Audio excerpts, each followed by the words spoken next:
video game music to see if we're in that mood. This one is very slow though. Come on, we're hyped. Come on, we're hyped.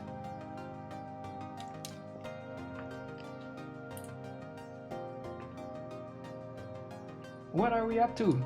There's not even cool lights in the background. I need to be like every other single streamer on Twitch and use my lights in the background.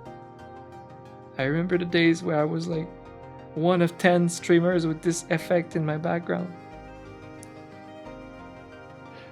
Now it's everyone. The thing is, these lights are actually so cool that even if everybody has them, and it's absolutely not unique to have them, we like them, we still like them. Like, it's actually a really good purchase. Like, it sets a really cool ambience whenever you want in the evening. You can put some nice dim purple lights to go to bed. You can, whatever you want, you know. They're actually like a pretty cool thing. They're super strong too if you put it on the max setting. It really brightens your room a lot in the color that you want. So they're actually fun. You know, normally I like being I like not being a sheep sometimes, but it's one of those times where, you know what, it's a good purchase. It's like having a computer. Everyone should have one. Maybe it's the same thing with these lights. They're pretty cool. You just got a new Wacom. Damn, which one? Which model? Well, congrats. While making emotes. Sounds great.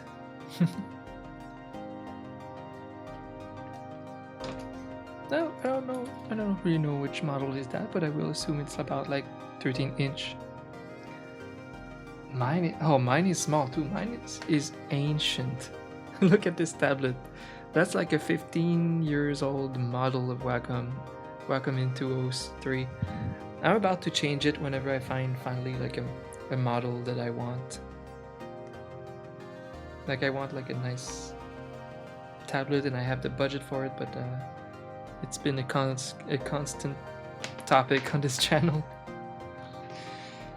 that I just haven't decided on which model I want, which company and stuff. I will probably go for one with the display on it for the coolness factor, because it's not more practical. It is not. It's not. But yeah, I think it could be fun, and maybe I could set up like a cool webcam that shoots on the tablet and have like a big fancy tablet. I don't know.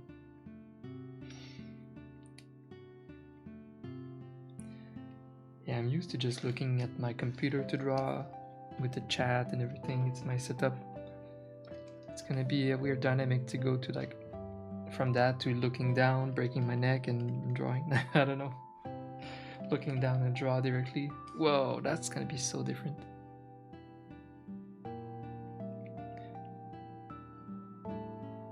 Huh. I wish I could test drive a big like Cintiq 22 inches for like a week. And then be able to judge if it's worth $10,000. They're just so expensive.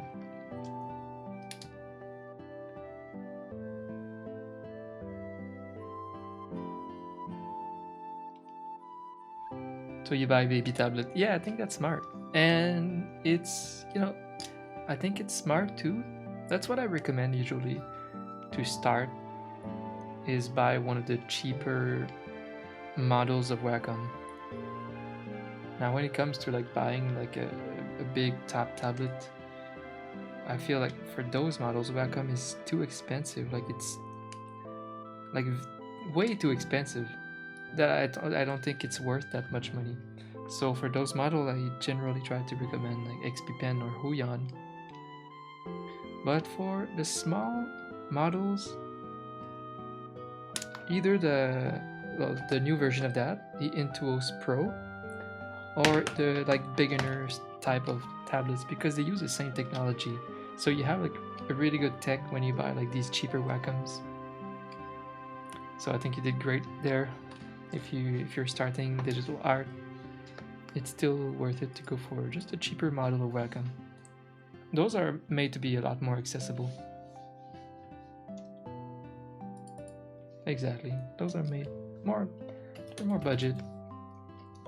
Okay, well, I'm only here for like 2.5 hours.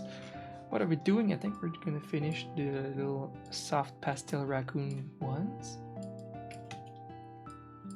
I do have after that to start my next batch. I just have 2 emotes. Turns out only 2 emotes for this client. So I should update my queue. He was gonna make 2 emotes with his 2 new cats.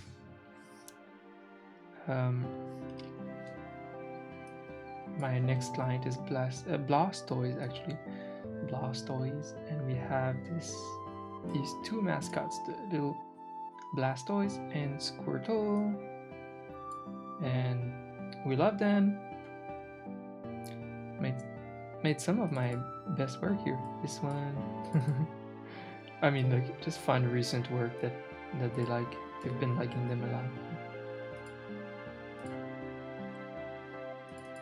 Like, I like the version of this Blastoise that we created. But he would like to have.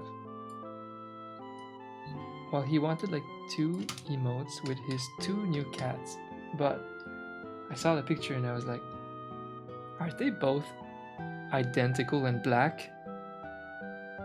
I don't think we can make 2 different mascots with them. So he was like, that's fair, maybe we should just have like 1 cat emote that represents both of them. So that's one thing that we'll do either today or next week. Because as we know, I limit my emote making time this year and streaming time, so that like tomorrow and all weekend I can work on that YouTube video. We didn't do much this week, but at least we made this batch.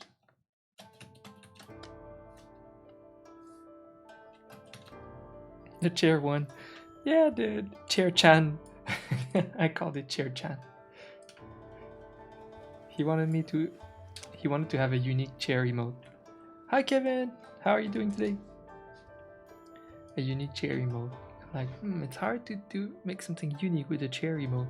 So I took a picture of his chair from his VODs and made kawaii chair-chan, and apparently his fans love it.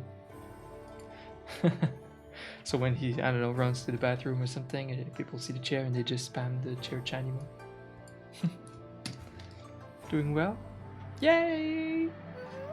Doing well too. Took me many hours to channel my energy today, but I'm doing good now. The problem is I can't just like start here and then stream later than usual. I have to like stop at the same time because I'm such on a strict routine schedule for, you know, for my weight loss, for everything, for the intermittent fasting that I'm doing. I have to eat at certain hours, so that sucks. So we'll have a very small stream, but I was about to go work on this, and I'd rather just go back and hang out with you guys, even if it's just for 2 hours. Right?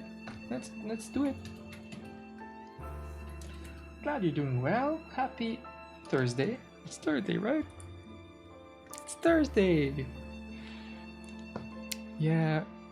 So what's my weekend looking like? I just got invited to go chill at my parents this weekend for dinner. And that sounds great, because they finally lifted some curfew stuff in Quebec. So we're gonna go next town. Like I live in Ottawa, and right next door it's Quebec, the other province. It's the French province where my parents live.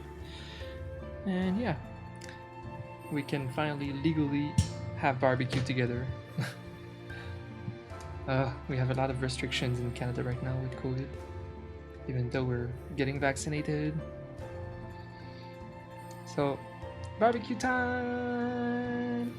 Yes! Finally drink some wine, barbecue, some fries. Oh yeah, oh yeah! I guess it's gonna be my cheat day of the week. Because yeah, if you don't know, I've been working hard on my weight loss. Lost 13 pounds, and I'm going for like 19 more. Ugh. Ugh. I literally started my stream hungry. That's my life now.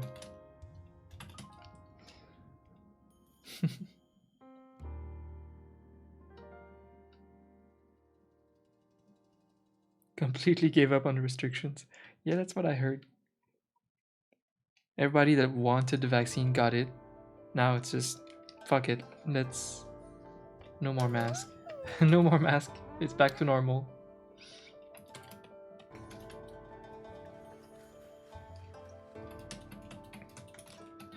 Welcome. Yeah, I think in Canada we're gonna wear a mask for a long time. I don't mind. I don't care. As long as I'm legally able to go see my friends in Montreal and hang out very soon. And finally have family dinners for the first time in 2 years.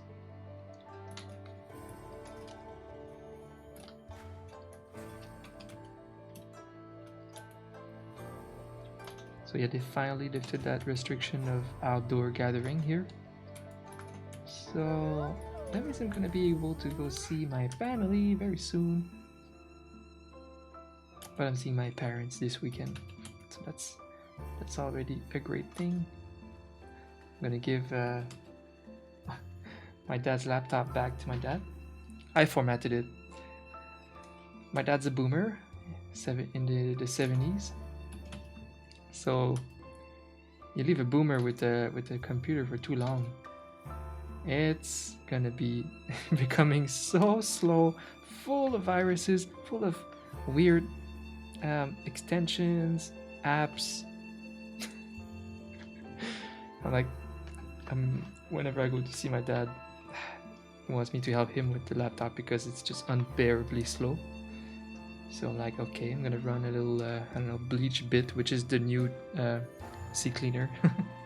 Bleach bit, alright, I'm gonna remove a bunch of apps. It's like, Dad, do you need this? Do you know what this is? No. Uninstall. Do you know what this is? Uninstall. Hi Juliet, welcome! And thank you so much. That's very kind of you. Very kind.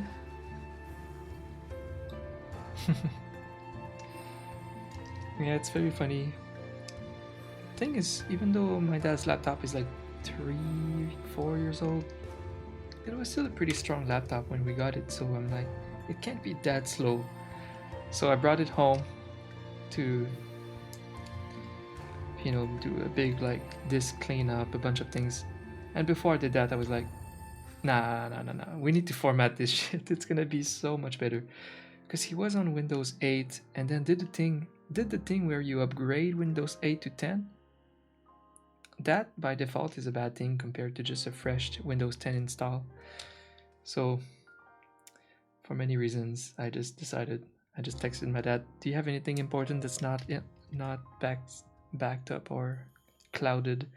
He was like, nah, go ahead, as long as it's like faster.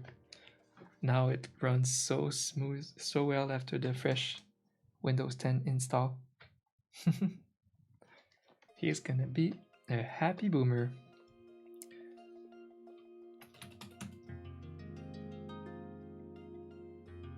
I'm gonna tell him just no install, no antivirus, nothing, just apps that you absolutely need. I feel like he mostly uses his laptop now to be connected to the PC and to the TV and like use Netflix and stuff. So he shouldn't install all the crap.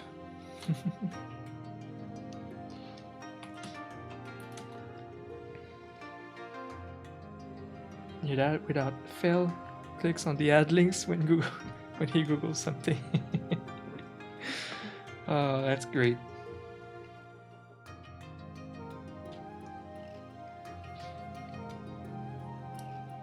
I got my little necklace today that my uncle made. My uncle and my dad both worked, had a long career in the bike industry. They had their own business. they were like super ahead of their time. It was pretty cool.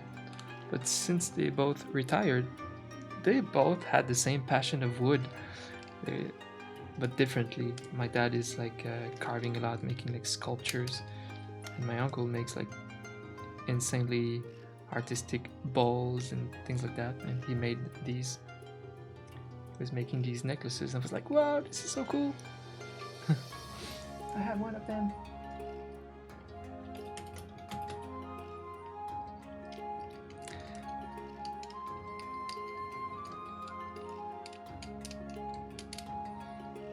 That fan must have been working overtime. Oh, the computer fan? Yeah. Poor computer. But now that's a happy computer. It's back to... I feel like even the performance or like factory default, like it's back to... it's back to being really performant.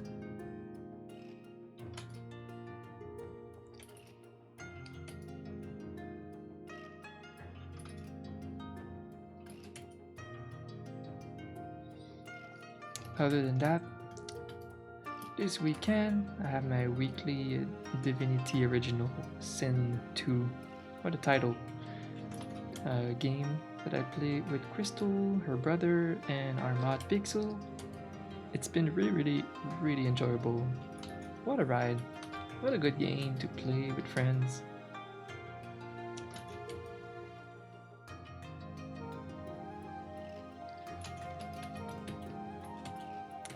Such a good game. Because I was a big fan of Baldur's Gate, obviously. It's one of the best games of like my generation. My teenage years. An old school PC game that's so good, so detailed. And I played it again recently and I'm like, I can't believe how good Baldur's Gate 2 is. It's insane. It's just insane. They could just remake it, remake Baldur's Gate 2, boom, and you have a new game. That's would be better than like Witcher. Yeah. So of course, I was very excited for Baldur's Gate 3, but I don't like how this is going. I'm not a fan of early access for like a AAA game. And I don't like that it splits the fan base a lot, like the hype of people starting from day one, minus the rest of the fans that are not hyped because they will just wait another year and a half to get the full game, the real experience. I want the full experience of the finished game, but meanwhile, half the fan base is playing the game in beta mode, in early access. It's frustrating. A bit less hype than if it was just like a one-time launch, but I understand that the industry is difficult and they do what they have to do to survive. I do understand that. It's just a bit unsatisfying. It's like, yeah, it's like half released. Makes it less hype.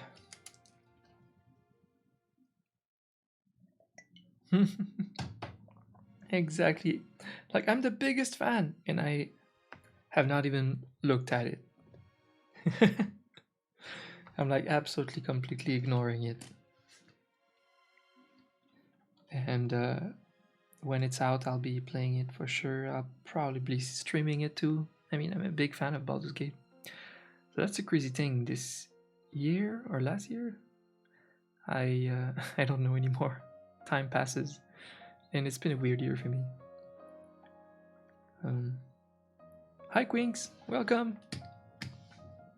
But I did play on stream recently the whole Baldur's Gate 1 and 2. It was great. I had a good time. Had a great time.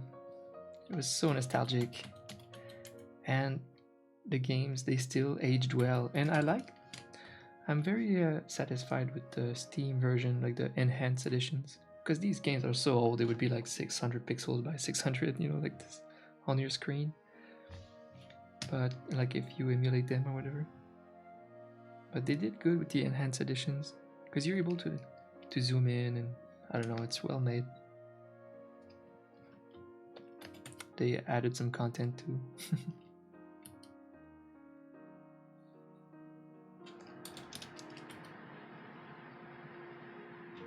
I'll do that later. So yeah, I see. So you guys too, we are all waiting for Baldur's Gate 3 to be fully done. I heard recently that they're saying like a year, like sometime next year it might be finished. I hope so.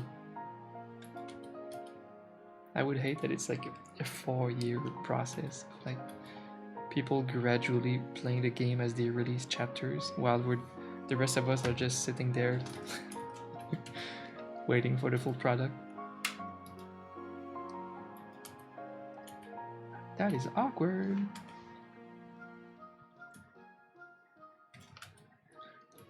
Oh, well, it's also awkward that they were saying that the game would be launched when this early access came out. We expected the full game, so I literally streamed Baldur's Gate 1 and 2, expecting a month later to be playing the full game of Baldur's Gate 3. So they were late in announcing that they were only releasing some unfinished game.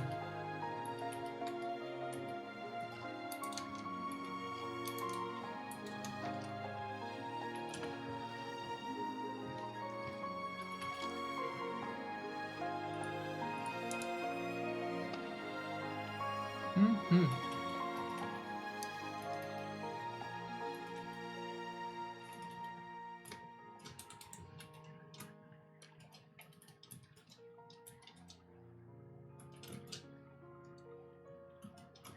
Alright, Raccoon, we need to tweak you.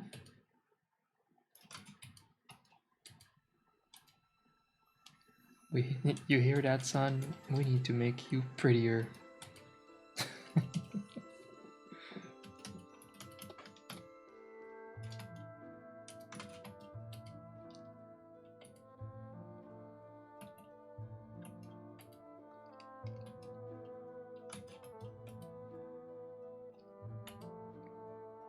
Mm-hmm.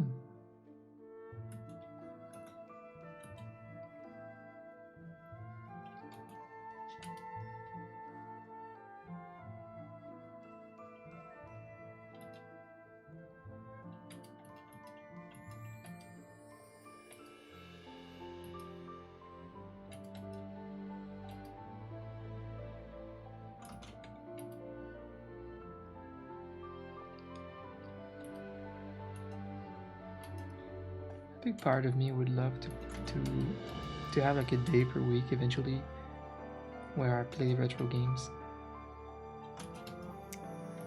But what's difficult with that is Twitch's audience is generally so much younger than me that if I stream stuff like that, it's like so not relatable. It just catches a little bit of a niche audience of people around my age, and that's so rare on Twitch, so it's not really productive. Unless people generally still enjoy watching retro games that they've never seen or played. I mean, maybe.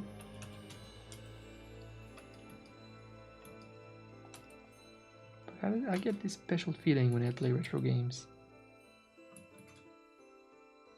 The Nintendo NES was a very special console, really.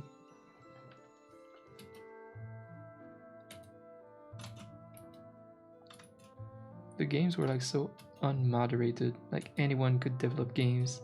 Some of them were absolutely trash or impossible to beat.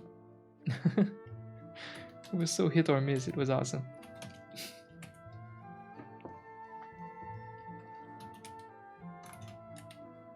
The variety of how good some games were and how bad others were was just so insanely different.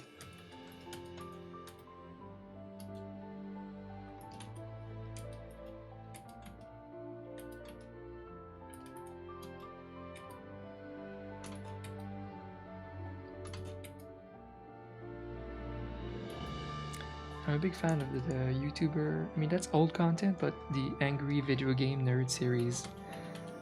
It's so good. It's so good.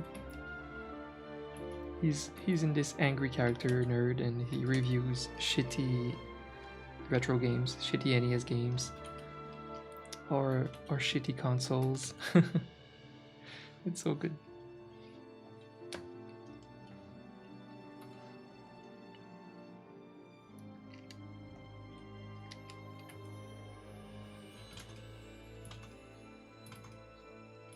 AVGN for Angry Video Game Nerd. Highly recommend.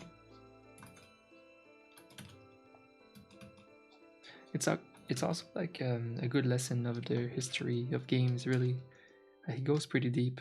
So I feel like any gamer could enjoy his series. It's a classic. It's a YouTube classic.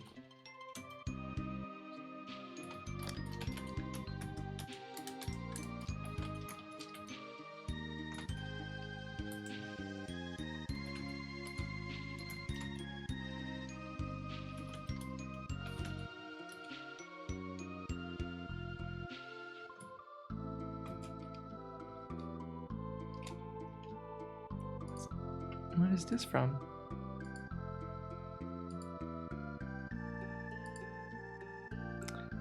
Final Fantasy 5. I played that a long time ago.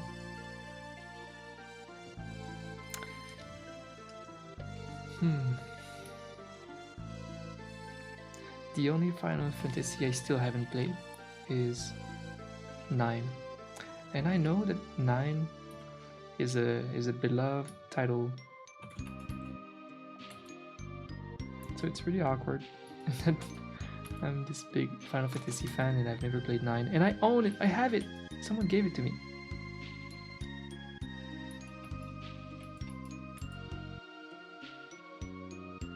Yeah, I know, it's so weird. I don't remember how this happened. I think I thought 7 was the greatest game that I've ever played. You know, I was like 13 and Final Fantasy 7 came out and I still have the original copy PlayStation. It was just the greatest game of all time. Then Final Fantasy 8 came out. Some people were telling me it's not as good as 7, it's not that good, and maybe, I don't know. And that game, I also took a long time before buying it and playing it for some reason. I think it ended up being decent. It's there's flaws, there's a lot of flaws in 8, but it is polished, like it is a very polished game. Just some decisions and maybe the story, some little aspects, and the boring main character. 9 came out, and I guess I thought that it was more for children or something. I thought it had an approach that was more for children than like FF7, and I don't know why I didn't give it a shot. Back then we didn't have like proper internet reviews or anything. All you had was the words of your friends, just some odd reputation that the game has. Nobody was telling me that this game was an absolute great RPG. I just had the word of one friend that played it. I think that's what happened, and he was like, it's a bit like childish. I think that's what happened. I think that's why I didn't play it. And years later, I see this whole cult fandom around this game, and for many people, it's like their favorite Final Fantasy. I mean, I know that all of these people did not play 6, but no, I will play it. I absolutely will. Maybe stream it. I don't think I will play it on Steam. I just hate remastered for most games. I don't like that. I don't like the updating the graphics part. I'm a big fan of playing the game with their original graphics and the console limitations, like purposely. And a big example of games that I hate being remastered is games like Final Fantasy 4, 5, and 6. I think they are on Steam now, or they have like a mobile version too, where they have this weird filter that smoothens the squares, the pixels into like more rounded characters and stuff. We don't like that. I think the developers, I remember Square Enix saying, "Oh, I thought you would like the upgraded graphics." But the Westerners don't like it that much. Because here the retro graphics is art style now. It's a choice that we purposely keep. We like how it looks, so we would like to keep the retro pixel art of these remakes, or just these re-uploads of these old games.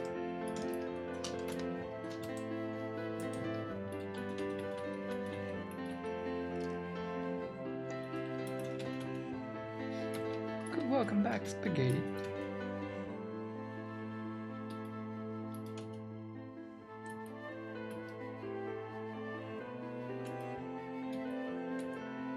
Yeah, so I never ever need a remastered game. A remake is different though, because it's a different take completely, and I can appreciate a remake, even then I'm not a fan. I'm like, Final Fantasy remake, just give me Final Fantasy 16. I'm hyped for 16, especially if it's directed by director Yoshi. I forget his name, but the director of FF14. He's a great director. I think he will do a great job with FF16, and they have a great engine now. I think 16 will be good.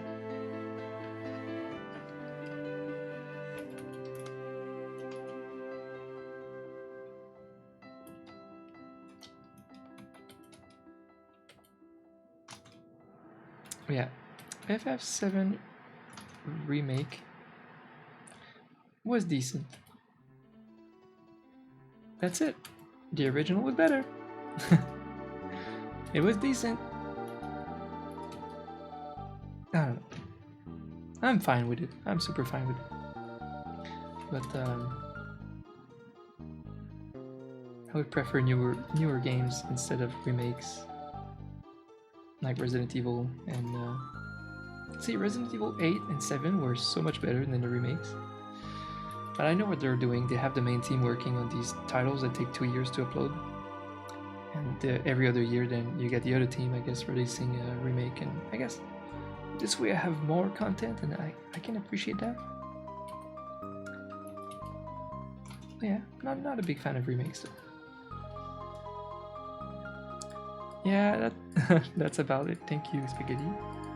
And thank you, Examu, for, I don't know, your interest in my art. Always means a lot to me.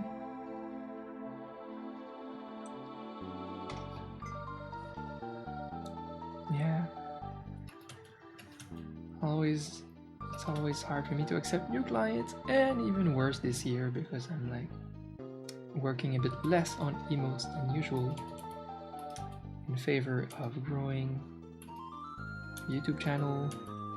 It's kind of a meme because my channel, I'm only able to post like one video per like 3 weeks. It's so bad. I need to move this to 1 week. I should make vlogs in between. Just kidding, I can't do that. You can only vlog when you're like a very popular creator. You need to have people genuinely invested in you enough to, I don't know, to have an interest in your daily life, really. You're doing great with YouTube. It's tough to get really rolling in. Thank you, Kevin. It is difficult. I do think my content is getting better and better, but it's hard. It's hard to start and get going. Well, it also depends on the content you're making. I think for some type of content it's harder than with other types, for sure. If I was just making tutorials, I would grow faster. But I don't want my channel to be about tutorials, so I'm just doing the hard work with my more like passion content. It's hard. It's also a song from 13.2 Final Fantasy. I have not played Final Fantasy 13.2.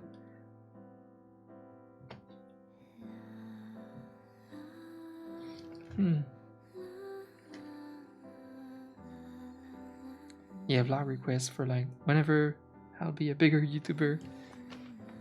I might not need even to wait that long. I mean, I can wait. I can make vlogs with Crystal on her channel because she's big enough.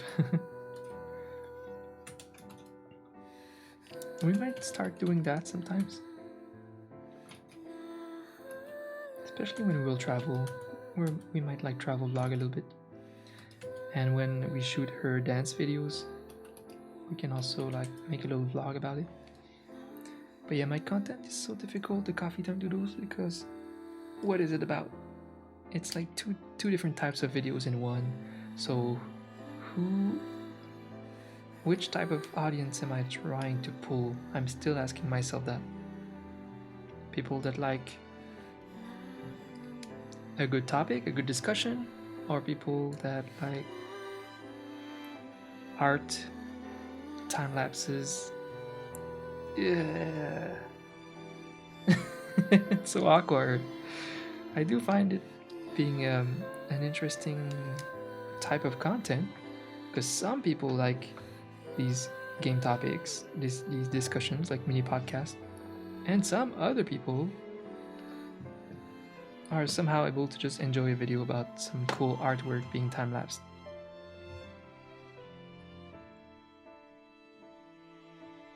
And my video is just both.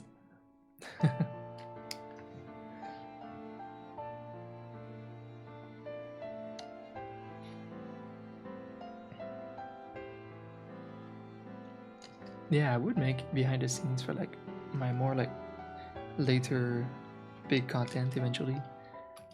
Like big projects I'm working on, and you do some new mini behind the scenes vlog. Sounds fun. Yeah, for now I just gonna try to have 100 coffee time doodles and see if it picks up.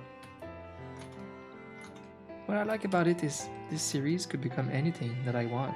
I can make it's pretty free. What type of art style I can use, or presentation, topics. It can go many different ways. So I'll keep trying things. It does make sense on YouTube to go with like game topics and stuff, but it's still not enough for now.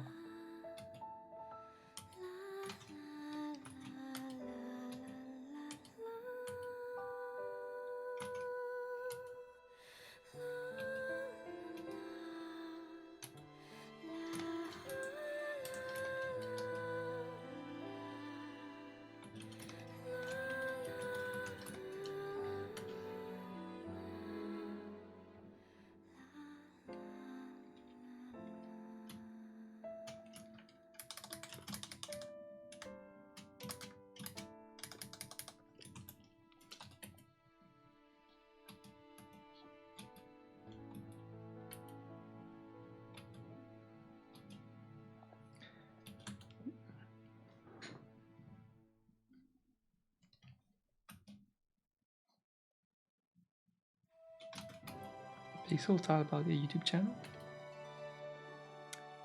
I doubt that he wants that truly in his life. He's not about the try-harding to reach some giant dreams, goals like me anymore in his life. He's trying to settle down and be able to chill and game after work. You know, like a healthy person. Instead of putting in the extra hours to build some side business like I'm doing. And I so get that. If you're able to, I don't know, yeah. If you're able to be just content with your work, ambition-wise, with your day job, I mean, then you can have so much fun free time to do just chill gaming after that and relax, watch a movie with your girlfriend. Yeah, me and Crystal at least are both very similar in our ambitions and what we like doing. We both work so hard towards goals. It is very fulfilling though, if you're someone like us.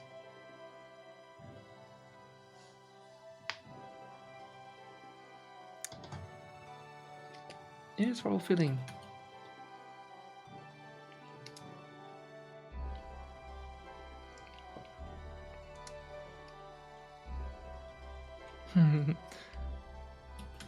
I think he's making good money.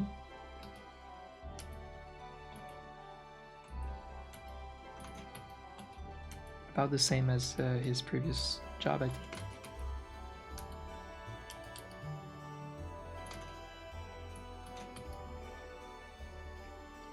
He's a 10 out of 10 cool guy. He is.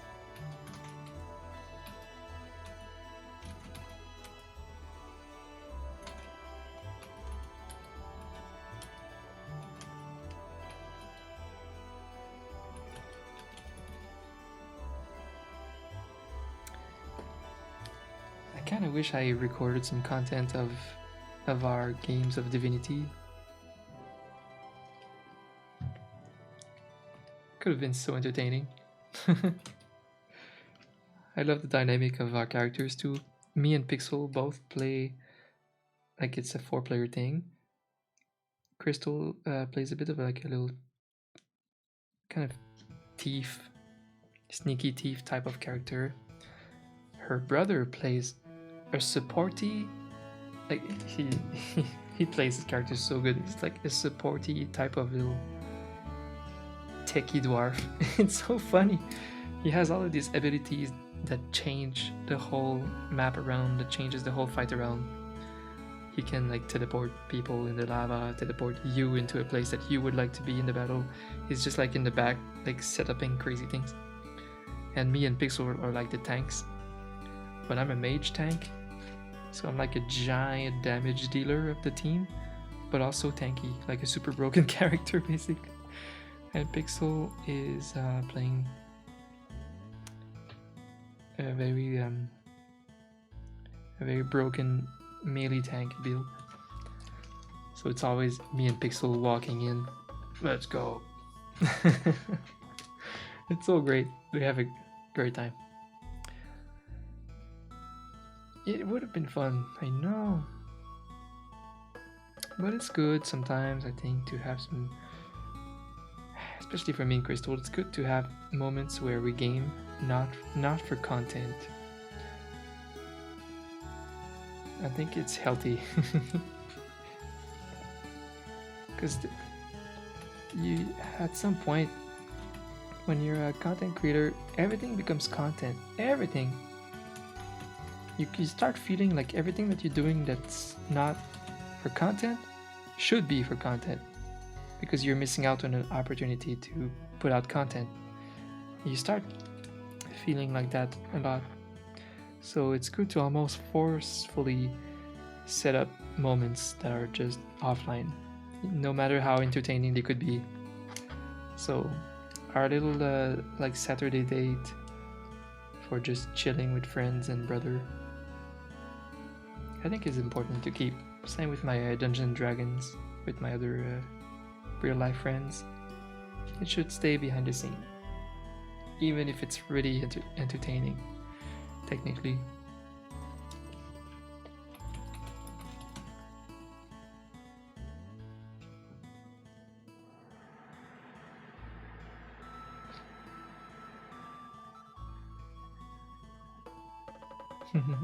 Yeah. Yeah, I bet it was fun.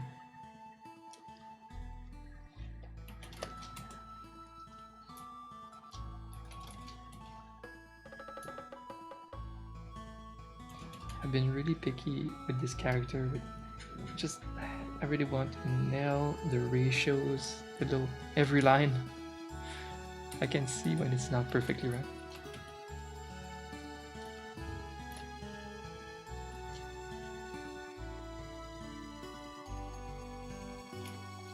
Gotta get that ratio right. It's good. Speaking, I started a new series since I was done with my Korean series for now. I do have other Korean series to watch. I started How to Get Away with Murder. It's like a law drama type of thing. It's good. I mean, it's decent so far, but the reviews are pretty good for like all 6 seasons. I'm surprised when I discover a series that looks good and it has like 5 or 6 seasons already done. I'm like, ooh, I'm about to binge. It's good. I love the main actress, the teacher, the lawyer. She's really, really good. She's like fierce. Yeah, How to Get Away with Murder. I was surprised. Come on, load. Okay. I was surprised that it already has 6 seasons.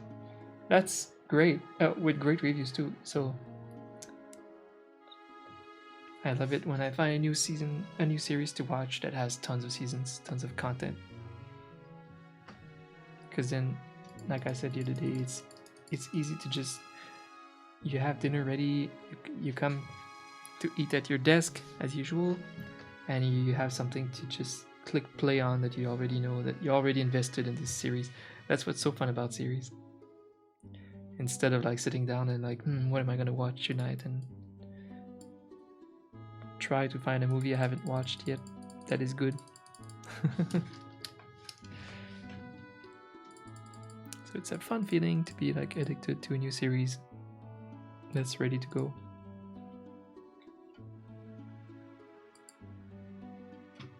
What's the user score on these? About the same as the critic score. Interesting. Well, very close.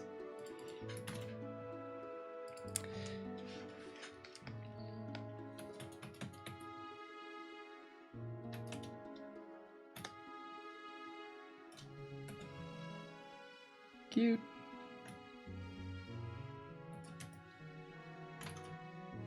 I dread tomorrow. Tomorrow is the hard part of drawing my artwork for YouTube.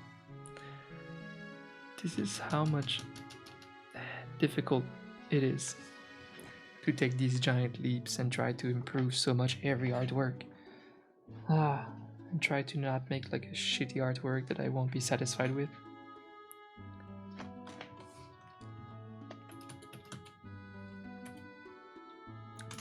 It's difficult because drawing should be fun, but I'm pushing so hard that it's not always enjoyable. But I'm very happy after that with the result and stuff.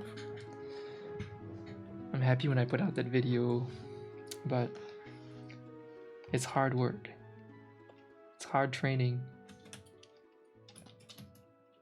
What I like is when I start to feel like I'm getting good at something. Like guitar. I know I'm pretty advanced with guitar now, and I have a good time when I play it because I'm in control. I can create whatever I want. So it's the same with art. I have that control with emotes now. But I can't wait to have that confidence with big artworks. And be like, all right, I'm streaming, like just start my stream and I know that the result will be good and I can just have fun going in with my experience. I just don't have that experience yet. Very eager to have that.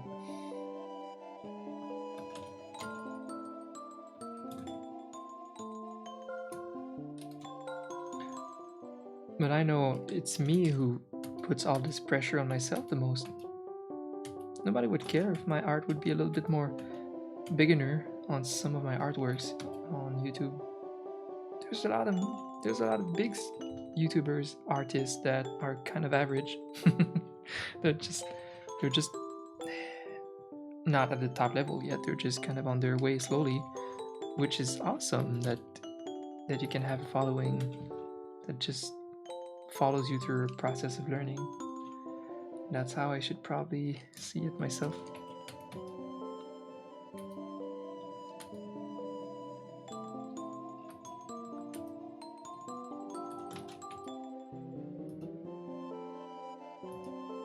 what happens also, I think, if I have too much big expectations of myself, or just like pressure myself too much to have a great result, I'm gonna dread drawing so much that I might not draw as often as I would. Well, good if the music is balancing the mood.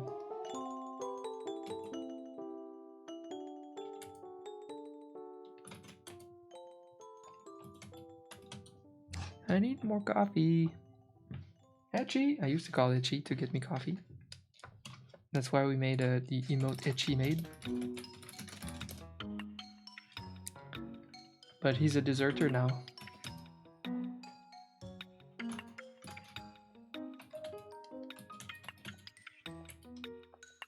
If he comes back, I don't know. Are we gonna let him back in?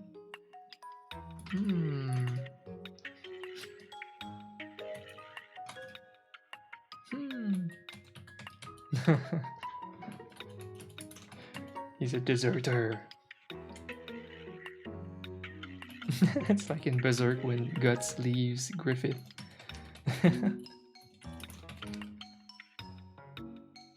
Etchy. I don't know if you know the story of Berserk. I mean, it would be major spoiler to talk about it, actually, because it's one of the best stories of all time, and you need to, you know.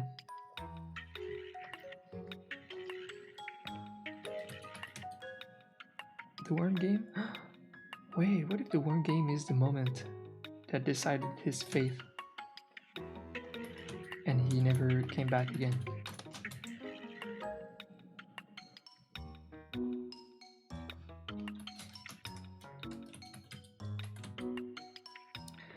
Yeah, roll for one of my birthdays, like 3 years ago, probably already. We played Worms 2. Worms Armageddon is the closest to Worm 2, and I love this game. I don't like the new Worms because I spent months practicing the ninja rope skills back in the days, and like, yeah, the community was all getting so good with the ninja rope, and it was like you had clans that were giving trials, and you had to be really good at the ninja rope. This whole thing about the ninja rope, and we loved it. And they nerfed it so hard for all of the sequels. It's because I don't know, what we could do with the rope is not what the developers intended that we could do with the worms, as far as moving around the map. So that's frustrating for people like us that master the rope. So the only worms that I like playing is Armageddon, and that's the one we played. But it's really hard to set this up, like, because it still works with IP and joining IP games, and it's hard to not having your IP leaked on the stream. It's hard for your friends to join. It was a bit of a mess, but we made it. Pixel was not able to get in. He got banned in the lobby of Worms. We don't even know why.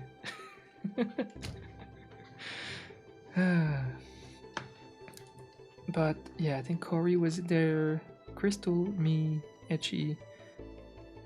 Oh, and Hylian, I think. It was so funny. We have a lot of clips from that. We were tipsy. Oh, I miss booze. I miss booze so much. Guys, I love alcohol. I never drink, almost. Because of calories and because of performance also. I'm not talking about bed. I'm talking about if I drink a lot one night, the next day at work, I'm like, and I need like literally 110% of my brain to perform with art for my clients or streaming. Any less than my maximum is not enough. So drinking is something I don't do as much, but I love it. Like, in my best life, I would have a beer every single day after work, a beer. I would love that. I love beer. I love microbrewery beers. I love nice, good wine. I love scotch. But It's super rare that I drink, so I'm more of a social drinker now. We'll have a little scotch once in a while when I play D&D with my friends online, or a beer. But I miss it. Oh my god. So when I'll go see my friends soon, barbecue and drinks is what is gonna happen all summer. I'll regain the 30 pounds that I'm about to lose. Nah, the trick is you just skip breakfast or have just a smoothie like I'm having now.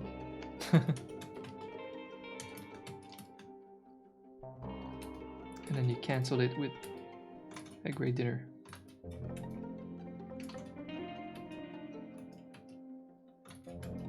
£30 of beer. Yes! Yes! Hit me up right in the veins! That's a meme from The Simpsons when Barney wins like a lifetime of Duff beer or something. The Duff trucks arrive and he's like, hook me up in the veins. I think that's it's when Barney got sober or something, and then he won like a year or a lifetime of Duff beer, and he was like, let's go.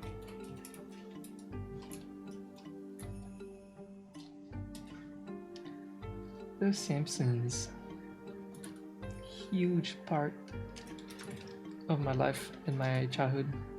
Another thing where it's gonna be hard to, it's always hard to like connect with younger generations when there's something so important in your life that they can't, that was not part of their lives. I find that part hard, but thankfully through video games, I feel like we're still connected through the generations right now, because we share so much. You know, people 20 years younger than me play D&D and play games, and I do too, so that's cool. But they will not share like, yeah, some of the cartoons of my childhood or games of my childhood.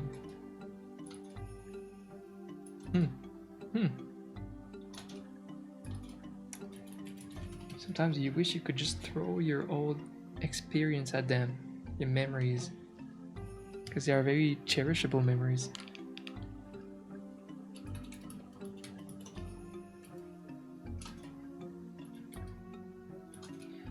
Well, you gotta let them have their own cherishable memories.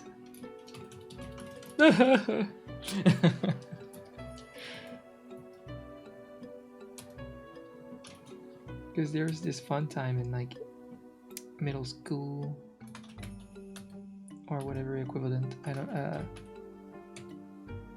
never know the English school system. I try, but like elementary school, where every kid had all of the same, were exposed to same media, same movies, same cartoons, same games, same everything. It was always fun going back to school and talking about your experience, and everybody would share that. It's hard when you arrive at the time in your life where a lot of people around you may not share your experiences. And that also is amplified by the fact that now when you're in high school, you don't go home and watch the same TV shows as everybody in your school to relate to. Now you go home and you're on the internet with with an infinite vast world of content. So I doubt that all of them are like consuming the same stuff and same music. That's not a bad thing, it's just a different thing, you know? That's something I've been thinking about. I'm wondering how it is in school now. Are kids still sharing a lot of like the same content, same music, same stuff that they do, or is it so different because they all consume different stuff on the internet? I would still think that there's still like fads and like things that they try to align with. Fidget spinners!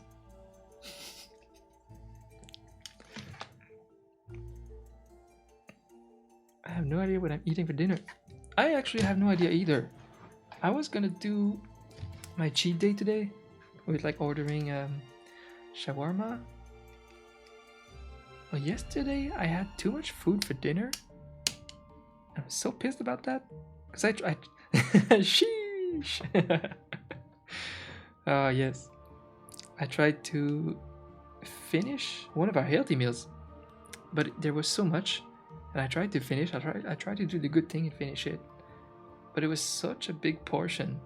It took me like all night to digest that shit. So it was maybe a failure for the weight loss day, which means I don't know if I deserve cheat day anymore. Ooh. And I'm also going to see my parents this weekend for dinner time. So that would be like 2 cheat days in a week. I'm just trying to lose that weight as fast as I can because I don't want to spend like half a year kind of like dieting. You know, you'd rather spend 2 months, 3 months max instead. If I can. Oh boy. Hi, Sapphire Woods. Oh boy.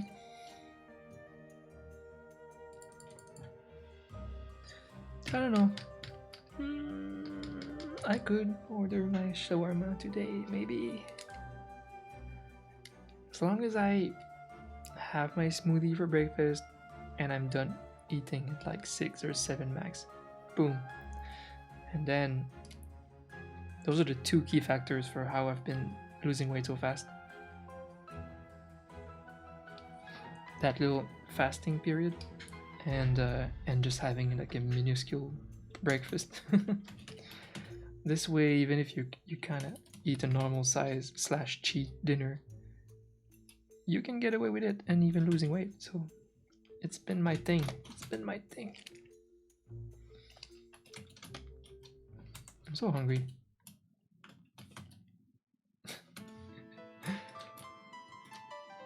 I'm glad I went live, even though it's just for like a tiny amount of time. But shit, it's going by so fast. Oh, let me get some coffee. I'll be right back.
I'm back, team. I'm back. I'm back. I'm back, team. I filled my beautiful mug with some slightly warm coffee. I don't know why my gums are not healing. They stopped healing. I don't know. It's like the holes of my wisdom teeth are closed, but the gums on the four former teeth are still swollen a little bit, just like constantly. It's awkward. So if I have something really hot, like a hot coffee, after a little while they would start aching because heat is not good in swelling. Just weird that it's taking so long to de-swell. Yeah, I got my wisdom teeth removed. 4 of them a month and a half ago. It's a great thing. I'm so happy it went so well. I'm so happy it's done. Great news for me. I was kind of dreading it, and and I'm also older. And yeah, 4 at once. It went so well. I'm so happy with how it went. Such a great clinic that I've been to. Oh yeah, I was so happy to get them all done with and just over. Because I don't know, my mouth is a little. I guess my teeth were a little tight in there, and those 4 teeth were like not completely out, and it was just subject to get an infection and just be problematic over time, and hard to clean too. So yeah, so all of the dentists were always suggesting that I get them removed. So finally, this year I'm like, let's do everything I always put off. So this year I did it, and yeah, no complication, nothing. It's awesome. Thank you. So yeah, 4 at once so that I don't have to go twice. I prefer just doing the thing. And yeah, it went so well. It's funny because also I knew that I had to spend like 2 weeks eating like smoosh and shitty food. But it was right about the time where I wanted to really start losing weight and go ham with and I was so ready. So basically it helped me kickstart my weight loss. Like after I was able to eat more stuff again, I still stayed on my routines that I wanted to have long term, like the smoothie in the morning and stuff like that. So I've been just shredding since, and I'm still going. It's like it was just a good timing to start my weight loss thing. Ashron or Ashram, hello. Thank you so much. Those work. Oh, I read that wrong.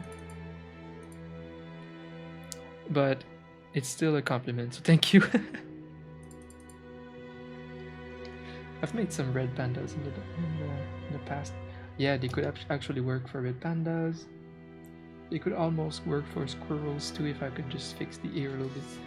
It's funny how chibi characters of the same style can be so similar, so the colors and some features will make the difference.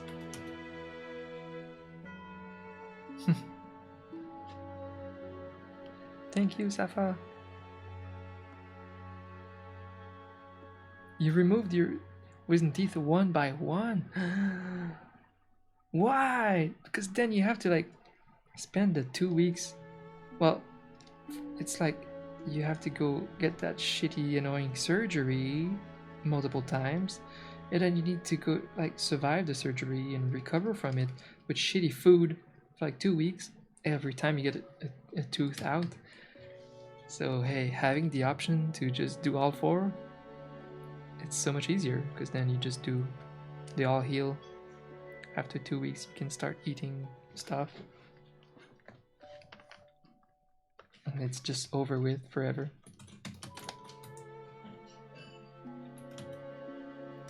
Still something. I'm almost there with this emote, but like, damn, I don't know why I'm so like picky with these lines. Your doctor decided that. Interesting. mine did offer. Like he said, there is always, a little risk with those two bottom ones.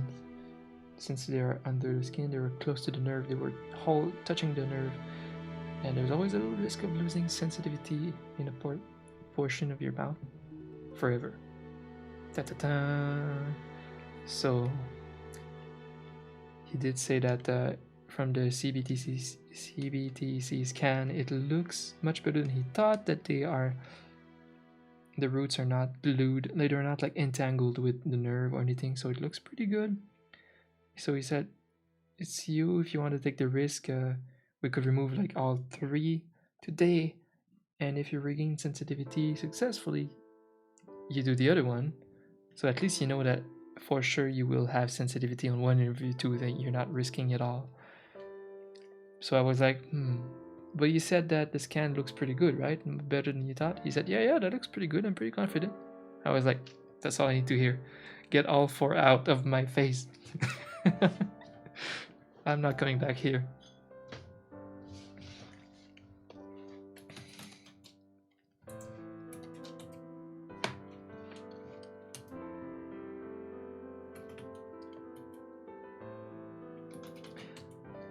When is the next arts game stream? I think it's... Shit, I don't know. I think I'll just catch up with my work a little bit.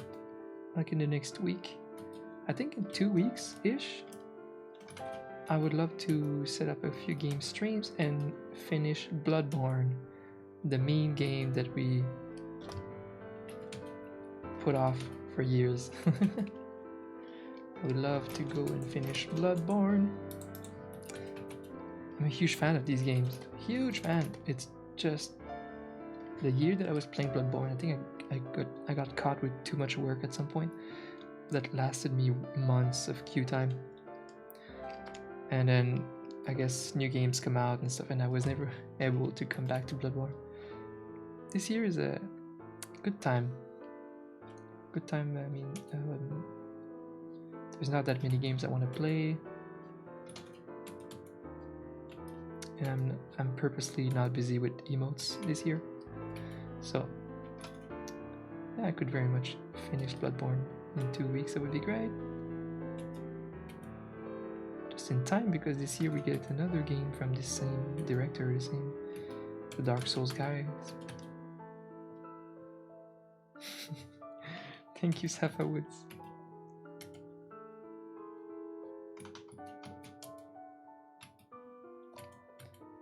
That's a good thing. It is still my main bread and butter. I'm working towards other avenues though, with YouTube and stuff. Still with art though, always with art, creative things. It's always gonna be art, stories. That's my future, art and stories. But yeah, I'll make emotes for as long as I have to. And I still enjoy it, especially working with the awesome people I work with is the highlight of it. Yeah, YouTube content. Thanks for saying that. I do, that's kind of what I currently aspire, is to become a bit of a YouTuber. And of course I would still stream, but I would have more control over my content. If YouTube becomes kind of a living thing for me, I could come here and just hang out with the community, play games, get drunk, get smashed. I wouldn't have to always stream emotes every single stream, you know? I'm imprisoned with that. But anyways. You were rewatching some of my YouTube videos, really? I would assume the tutorial one.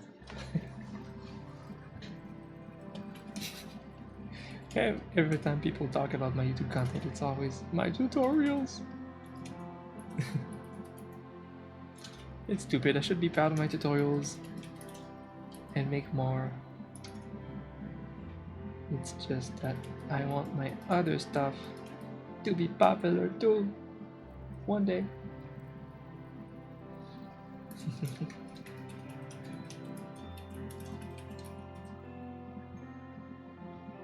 You also watched the personal series one? Aww. Oh, the Persona one. Oh, very nice. Thank you. Yeah, the most recent video.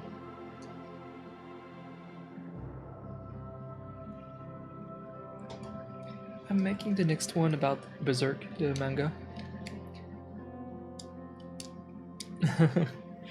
I mean, it's one of my favorite stories of all time, but also the creator passed away 2 weeks ago, so it's a good time to make a cool artwork off of it and just talk about it. You were drawing and watching it. Perfect, that's kind of what I want. Yeah, I'm just having a hard time pulling the right audience for this type of content so far. But also, it's like so early. I don't have that many videos on my channel for YouTube to know what to do with it. Okay, I think it's getting there with the shape. It was really good. Thank you. Thank you so much. Yeah, I worked hard on that Persona one. Chill vibes and art. Yeah. That's it.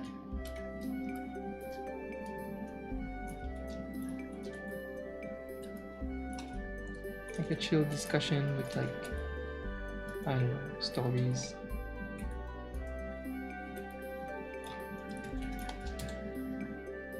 Oh yeah, that's good.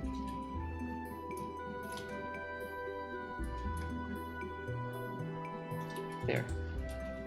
That could be it. Let's try one more thing.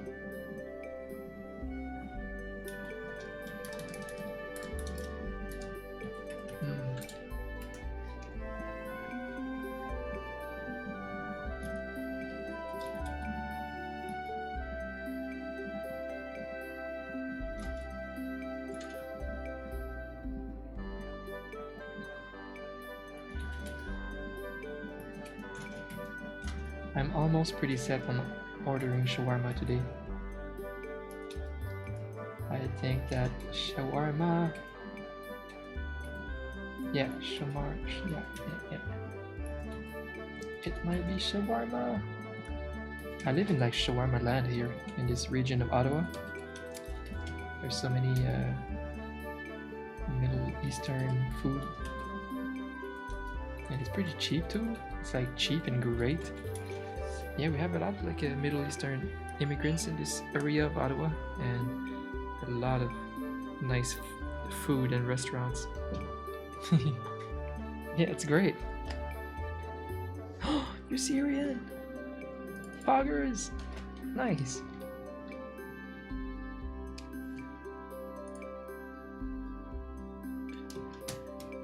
Someone said the shawarma is still attributed to just many countries, I guess. I wouldn't know if it comes from exactly one place. Shawarma. Levantine Arab dish. Yeah, that's vague. It is. Oh yeah, it's so good. Shawarma. I mean, I love sandwiches.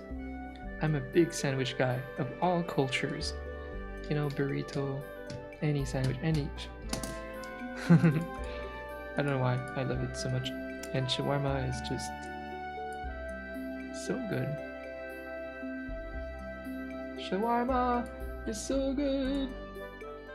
And you know how to do it, right? They have these meat towers that just kind of turns, and there's a hot element in the back, and it kind of just stays warm and grilled, and they spice it up, and then they cut that shit down to your pita bread, add some nice garlicky tzatziki type of sauce or something, that little garlicky sauce, those pickled pickles, there's pickled pickles in there, and yeah, it's great. It's great. It's so great. It's so great. Great dish. It's fun because when I order from that place that I order from, I order like a full big sandwich, shawarma, but also I have meal for like the next day, actually the next 2 days. It's like a box with all the stuff that you can put to make your own shawarma, and they give you a couple of pitas. So it's great. I have like 3 days of shawarma when I order. Yes. Perfect. Pomegranate sour sauce.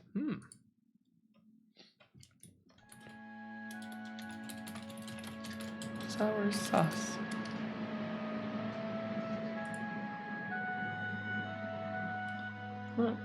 I don't have that. Interesting. Does sound good.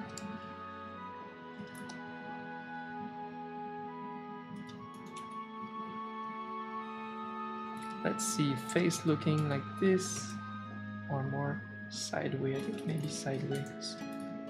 Because it's more, yeah, okay. It's more centered with the heart. Alright, let's try this with color.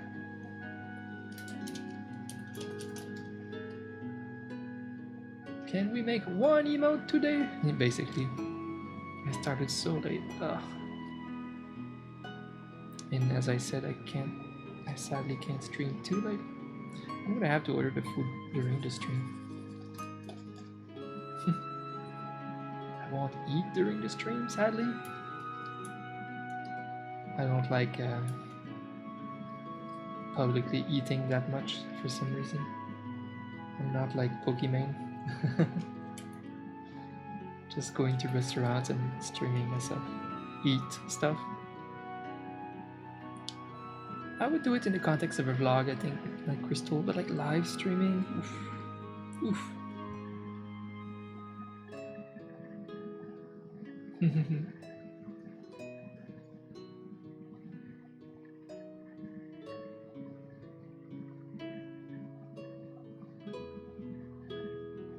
Speaking of ordering food, I haven't seen Xulo in a long time.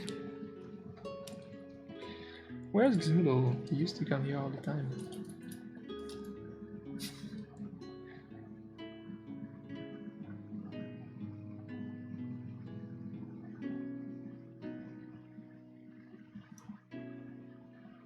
Miss Xulo, he hasn't been able to attend the stream much because he's in the military in Canada and his schedules are difficult. You know, you really don't make your schedules in the military. I don't know, he's been wanting to get a new position, a new job. I don't know if he got it.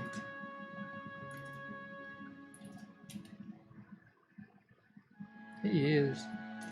He's a great dude.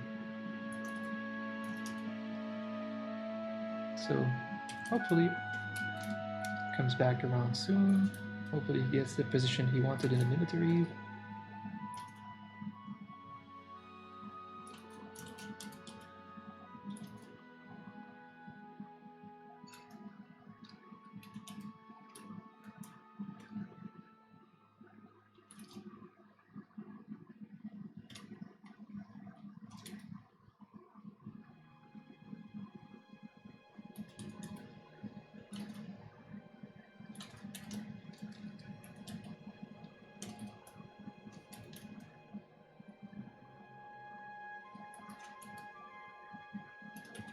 I have way enough work to stream like tomorrow, but again, I have to use my Fridays and Mondays to make sure that I almost make a full video in one weekend. If I can eventually be consistent with that, that would be amazing. Well, I have to keep trying so that I do it one day consistently. What is this music from? I got this, thanks. Elder Scrolls 4 Oblivion.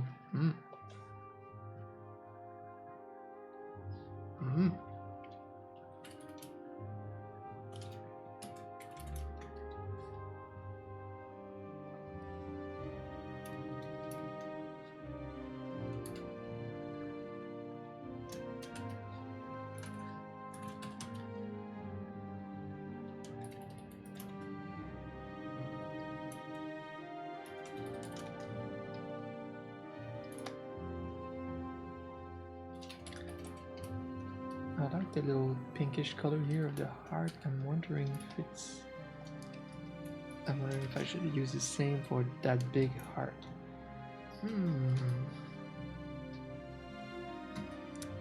Or more of a pure normal red.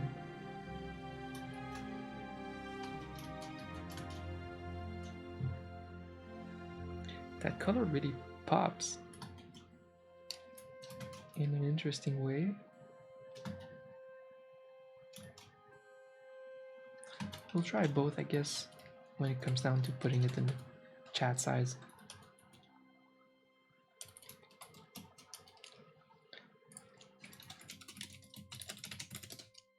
Sad music, dummy cry. Where's my hype music? I'm starting to miss yesterday. You know what? Yeah, I don't really have much control over this playlist. Yeah, we missed yesterday's music. It was all hype. I just have so little choice these days. Kevin, I wish you discovered this stream when I had full control of my music and with no fear of DMCA. I was going all out. I'm a big music lover and a musician, and I had this amazing varied playlist. 2 of them with like 800 songs each. It was so great. And now it's very complicated. I struggle a bit with music choices lately.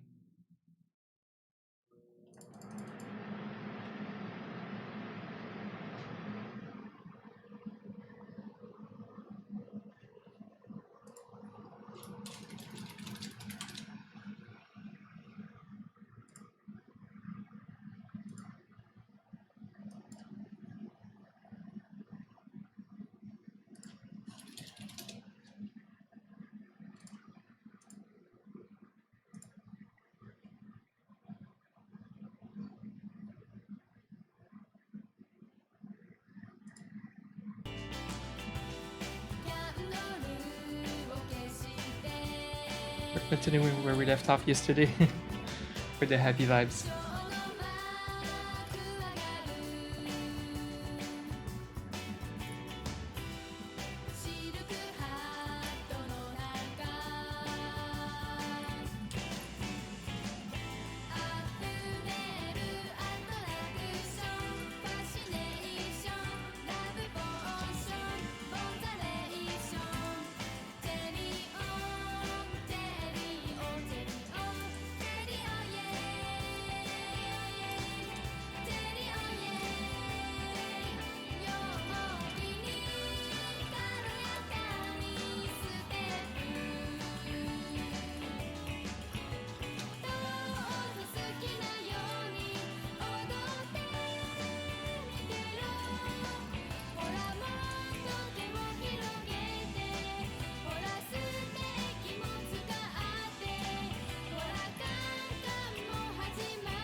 At least I feel right now that I stream a bit more consistently than all of the previous months this year. We started with a huge hiatus of like 3 months because of my condition was going badly. It's a big mess. Didn't get the proper medication. I was misdiagnosed. And then we fixed that, and I came back very slowly. And then I made a decision of, pursuing YouTube a lot and like not streaming as much just to make more time for the other thing, which means, I don't stream as much as before.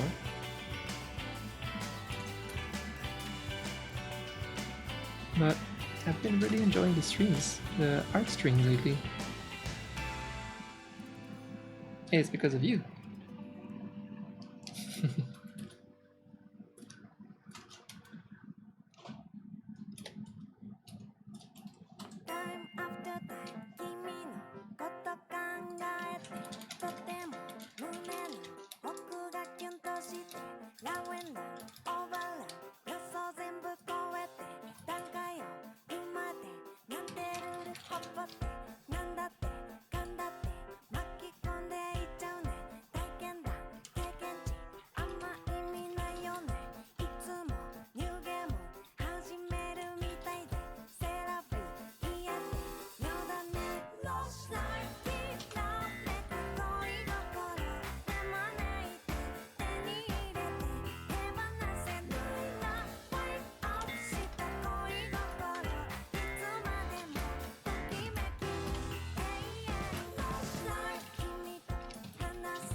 All of my friends are YouTubers now, my artist friends. Wait a minute, did I say YouTubers? I meant VTubers, yeah. It's funny because a lot of them were a bit like self-conscious with the camera. They were like a bit very camera shy, always have been. So VTubing kind of became a great opportunity for them. It's super popping. It's very popular right now. There's a community about it. It can lift each other up. It's a smart move right now for people who don't like being on camera, but that still enjoys streaming.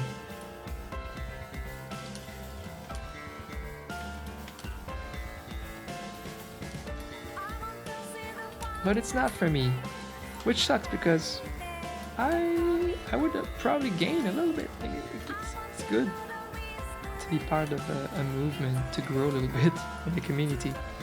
I've always been on my own, no stream team, just a lone warrior. See you later, spaghetti. Have fun. Too much of a boomer. Yeah, that too.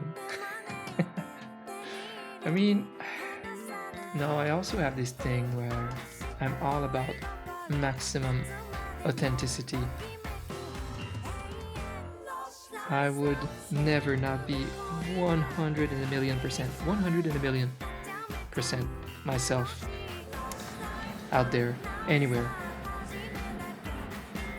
And I would not be with someone who would also be fake online.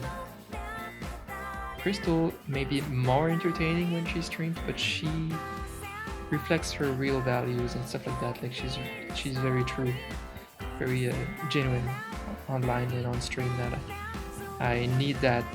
I need that authenticity in people. I'm super okay when it's obvious that the people are in a character, because there's nothing wrong about that. They are kind of like giving the show, like creating a cartoon show, for example. You have your characters, but it's not the show I want to give. Like being a character that is not me.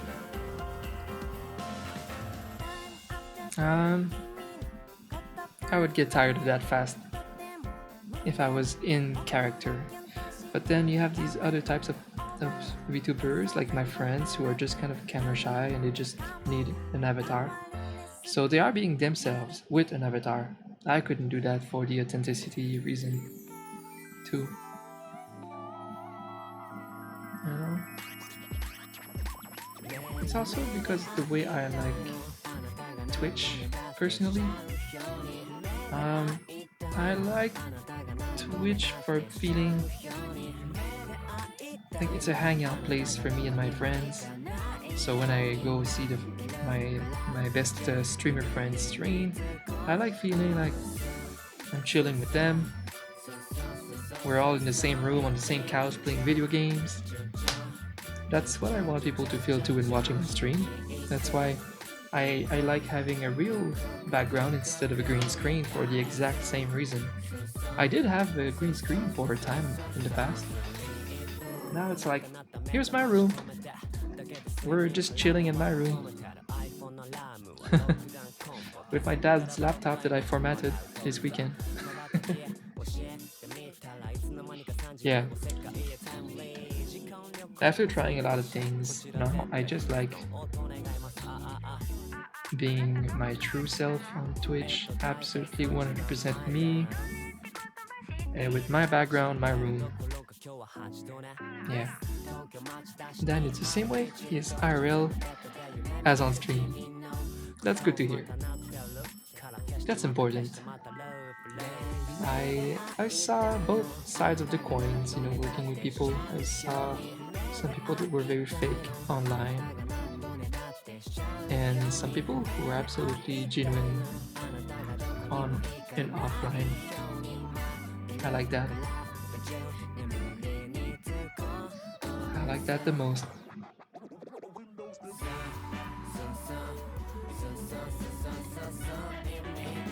Sometimes you have you have dirt on big broadcasters, and you're just like, if only their audience knew who they really are idolizing, But they will never know. Maybe they shouldn't know.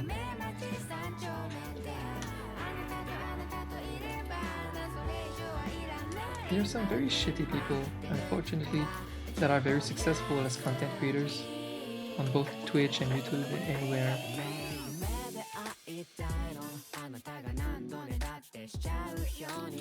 People that are like very selfish and businessy. Everything is just gains for them, and everyone are tools to them. There's a lot of successful people like that in the world and on every platform.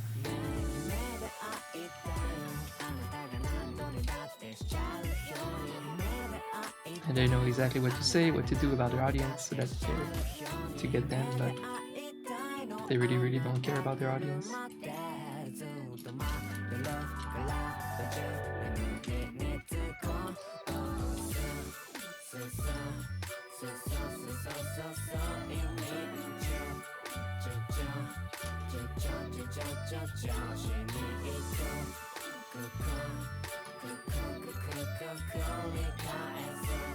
Coincidentally, they would be the same people that are like the cheapest, try to haggle you with your prices or get you with exposure. Because you're just a tool, you're not someone they care about.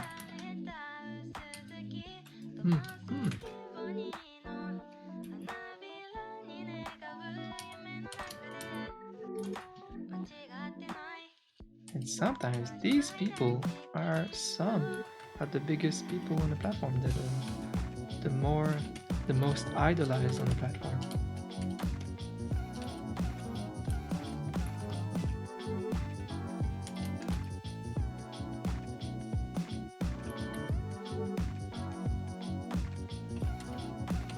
But if I can list some names of just right off the bat of people that are not like that are great top creators because I work with them.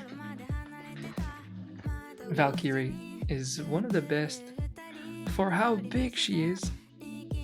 She was very professional and fun and nice to work with, and fun to meet at conventions too. She was always very warm with me and Pixel and Crystal, and she still follows all of us even though we haven't talked in a while because she doesn't really need like my services anymore since she moved to YouTube. I'm sure we'll get to work again eventually, or somehow still be connected in a way. I don't doubt it.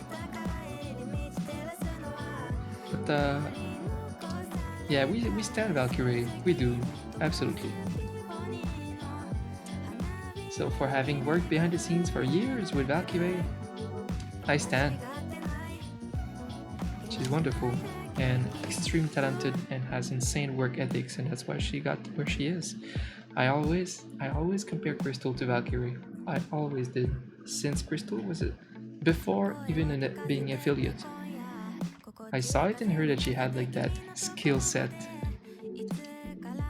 that on-screen skill set similar to Valkyrie, but also behind the scene, the way she works like a workaholic on her content and her YouTube and her editing. It's so insane.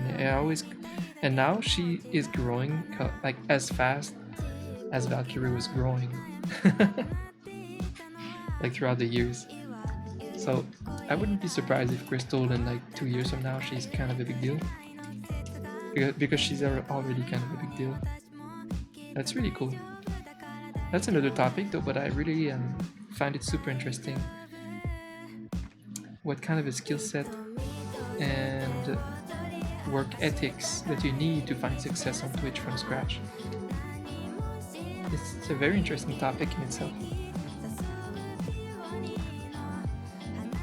But if we're talking about being genuine, yeah. Valkyrie, Fire Dragon, the 8-bit drummer, one of the best people. Phelan, she's a super sweetheart. Gabby. Yeah, those are some highlights. Oh, well, some of my recent clients have been insanely amazing off stream too.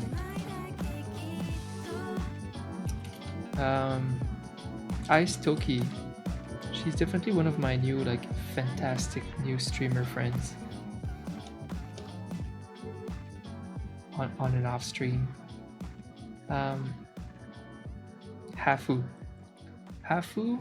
is huge, and she's been just more than professional. She's been the supportive and generous type of giant creator, like just very generous and supportive. She's great. Hafu is also like Valkyrie. I think she shared a lot of these genuine qualities. So big shout out to Hafu being great. You want Hafu as a friend. Yeah, hardworking streamers. Yeah, but just friends. Failing is a great friend. Oh, Loser Fruit was also great on and off stream.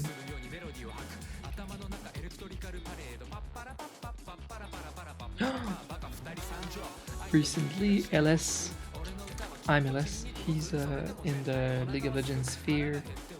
I love this guy. I met him. On Twitch last year. They approached me. Actually, Kyla, the Tyler One's girlfriend, approached me because we followed each other for a while, and she approached me as his manager to get me to make his emotes. So I got connected with both of them, and they've been amazing, and they like these little emotes so much. And I don't know, LS, since then he's been like kind of liking my tweets and supporting me. Like this guy has such an awesome story.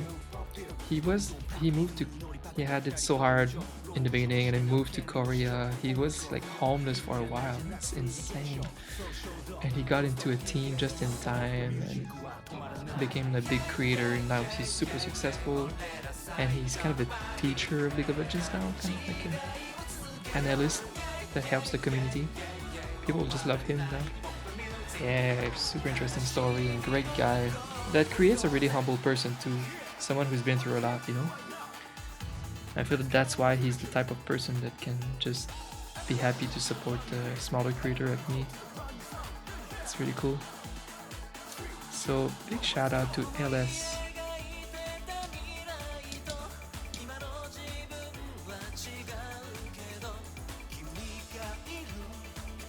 You adore Hafu.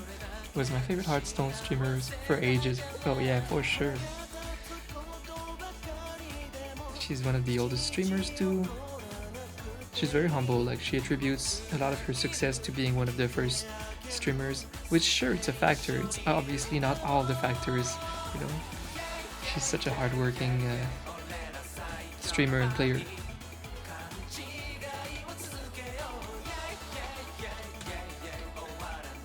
We love them humble big streamers. Yeah, Valkyrie and Hafu, some of the best top streamers that deserve, you know, the success and the respect that they have.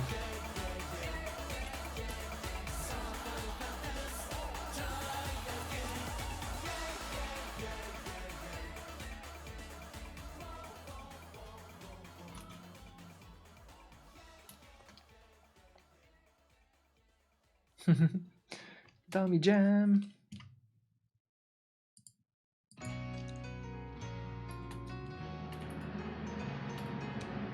But guys, one day we're gonna play music again on the stream. We're gonna play guitar. We're gonna play games. We're gonna do all the things. I'm just in a try-hard mode to build my success a little bit with other platforms. I feel like it's all gonna come into place eventually. We're in transition mode. It's gonna take a while, but I'm excited for the future while still enjoying the now. I am enjoying it now.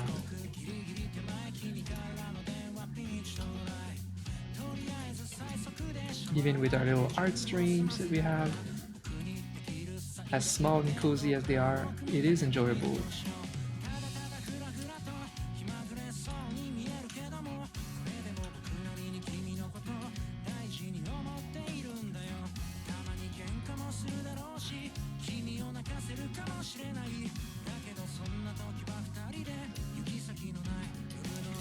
We have a great community too, always have, yeah. And a lot of old school supporters still support me, but a lot of them don't really watch Twitch anymore, so they're like, they hang out on Discord, or they still are sub to me. They come back a couple times a year to catch up, and that's really cool. So over the years I still have a lot of supporters, but people over time change, like their lives change, they stop watching Twitch, get a job, get a girlfriend, a lot can happen so that you're not too much around Twitch. It's funny because I find that a lot of people discover Twitch at the time where they need Twitch. Like if you're going through a rough patch or something, or you're very lonely, and suddenly you find Twitch, and you're like, you find a sense of community. When you find a streamer that has similar values to you, stuff like that, well, her audience will be similar too. So you will share a lot of interest in common, and then you have this sense of community, and it's a way to socialize that's very good when you're like in a lonely phase.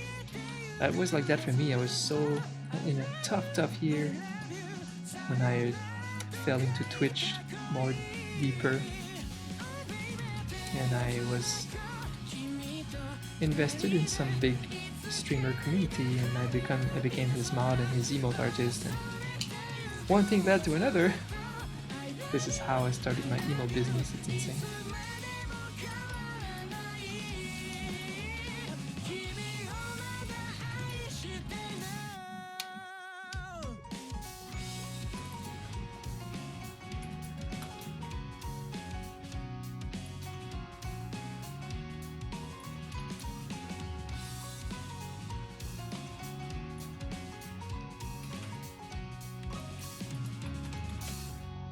Kind of have the same story with Twitch.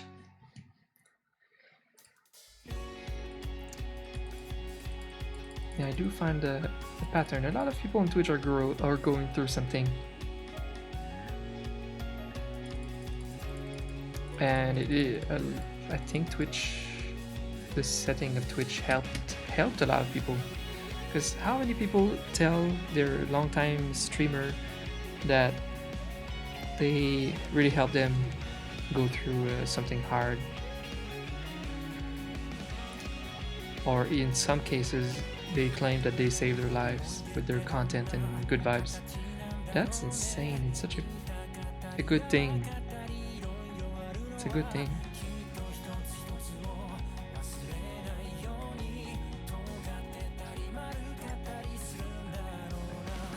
It's like I'm in a great place in my life now since a couple years, and I have a lot of good vibes to share. So I feel like good because it's kind of your job as a content creator, entertainer. Lift up the people and share the good vibes. I love Twitch for that. I like that without being hired by some big broadcasting TV studio, some aspiring creators, well, are able to build a platform and actually help their audience in many ways. It's cool.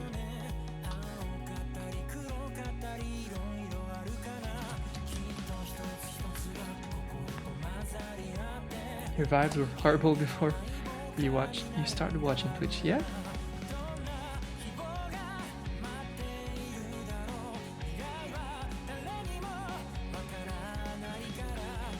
It definitely helped me so much through like those really rough patch of like 2-3 years. And after that, Twitch was like part of my life and even my job now, so no looking back for sure. But during those 3 years, I feel like it gave me so much that I was lacking.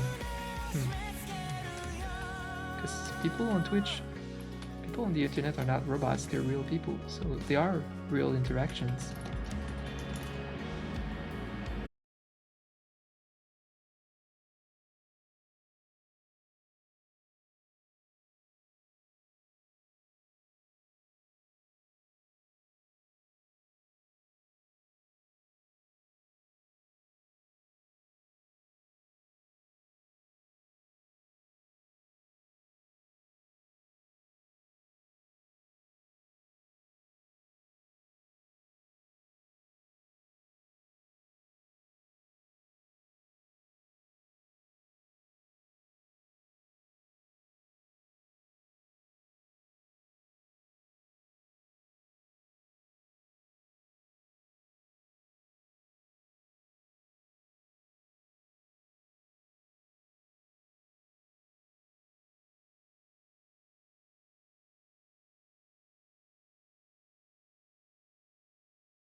It's just I was not able to get enough new audience for how many people left over time, which is very natural. People don't stay forever. Like you lose people over time, so you just need to be able to get more new audience than you lose old audience. I love your content. Aw, thank you, Mitsuri. I appreciate it a lot, and thanks for the 100 bits. Thank you so much. Thanks for joining since yesterday.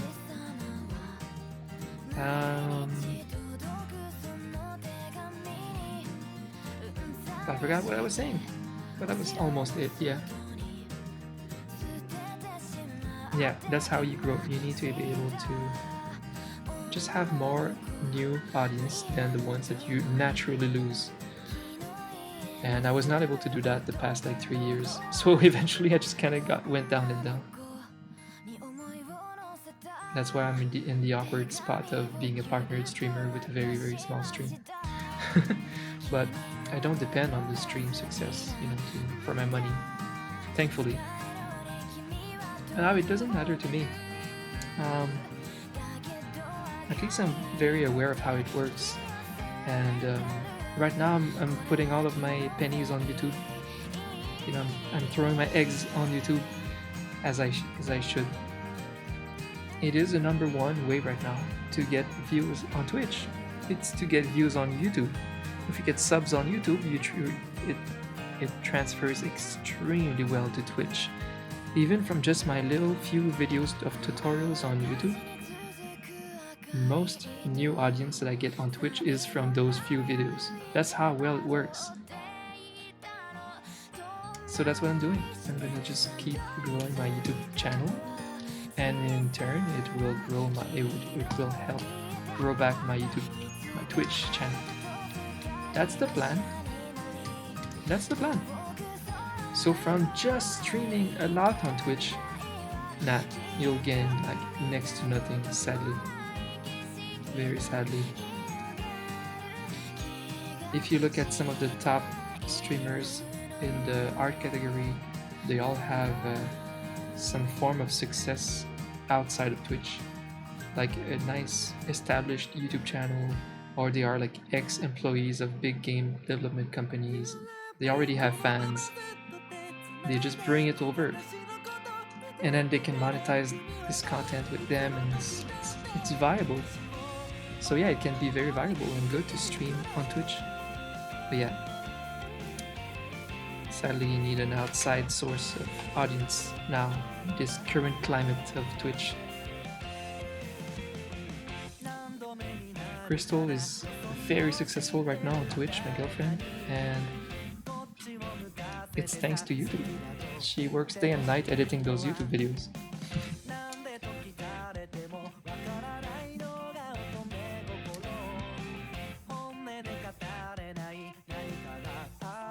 Yeah, and I just wish I was on YouTube for so much longer. Oh, I wish I knew that. I am not the most business smart person. I learned a lot from, honestly, Crystal. Crystal is very business smart, and she studies business a lot. So yeah, I did learn a lot from her, from also David Nash. Devin Nash is also someone who really studies hard the growth on social media and Twitch. So he's kind of the teacher right now of like how to grow. So a lot of this information comes from him.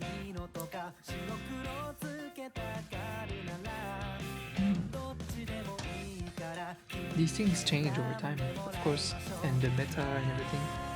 But this is the current climate of Twitch. You literally need success on YouTube to grow on Twitch.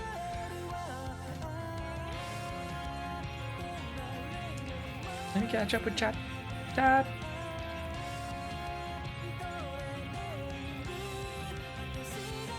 You love watching me create emotes? Helps you with your process? Awesome. Good to hear.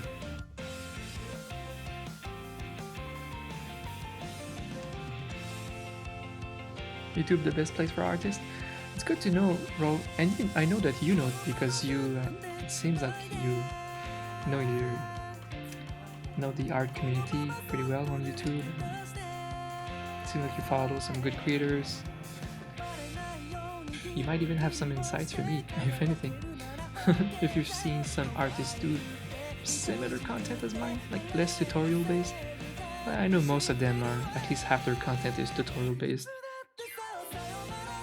Because that's how you get the views, really. One of the reasons we click on YouTube is to go look for answers to something we don't know. And the other half is like for entertainment, so like podcasts and stuff. I'd like to grab the people that want entertainment instead. But I'm glad that YouTube is just genuinely a good place for artists. I'm going all in with that channel. I'll be so excited if I can almost just make a full living with YouTube. Nice art channel.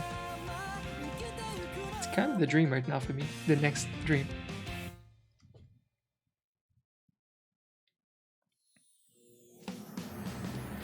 Because then I could make less commissions.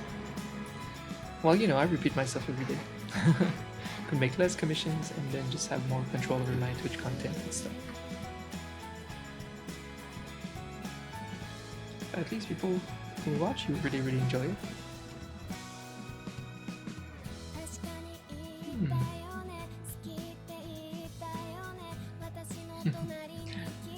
Yeah, since yesterday you were here, Mitsuri. How long before you get tired of this content? I'm counting. Actually found your Twitch because of your YouTube. Thank you for being an example of what I'm saying, Safa Woods. Your YouTube is amazing for discoverability. Twitch sadly is not currently.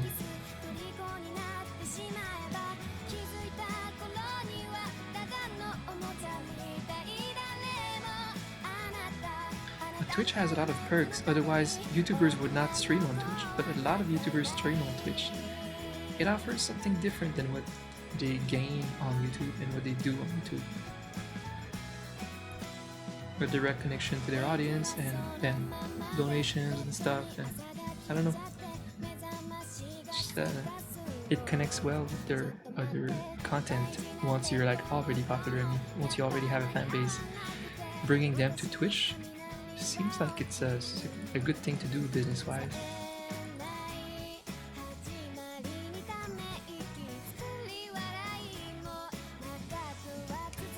Crazy dragon.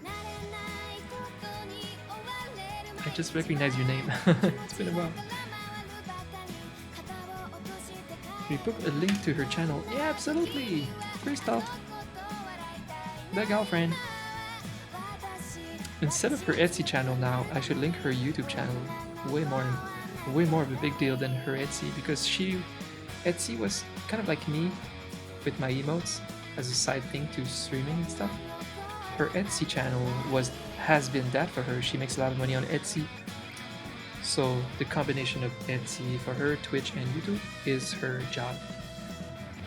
But her Twitch and YouTube are growing so much that she can soon ditch Etsy happily because it's like much less work. Because again, her Etsy is like exclusive work for each client, just like my emotes are. If you can ditch that for work that you can do that everybody can, what's the word? Consume? Yeah. Then it's more worth your time. So yeah, eventually she'll ditch Etsy.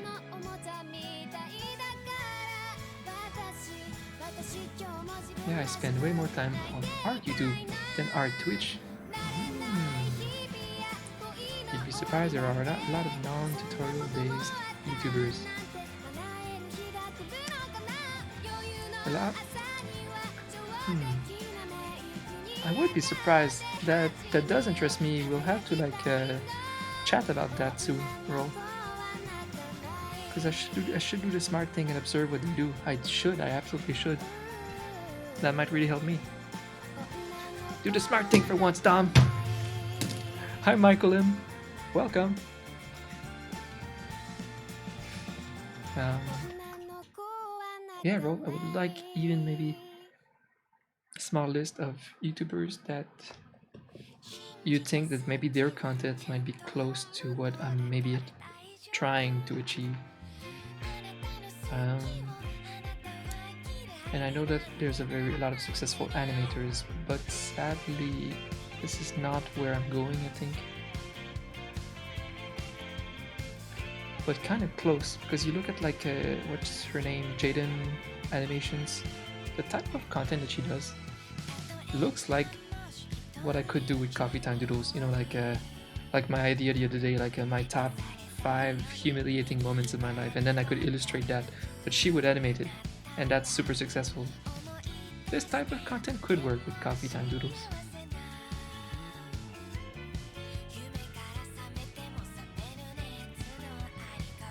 Didn't have internet for 4 years, so I wasn't on Twitch. Well, welcome back to the world of the internet. I was gonna say the world of the living, as if people on the internet were more alive. I don't think that works like that.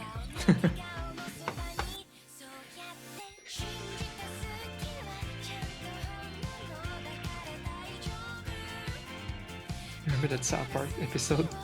How do you kill a witch who has no life? Oh my god, so good.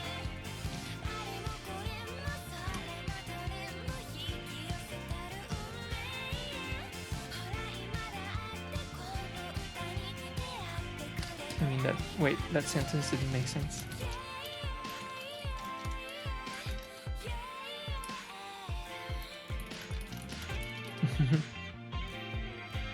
That witch, yeah. How do you kill that witch has no life? Yeah, that's the quote.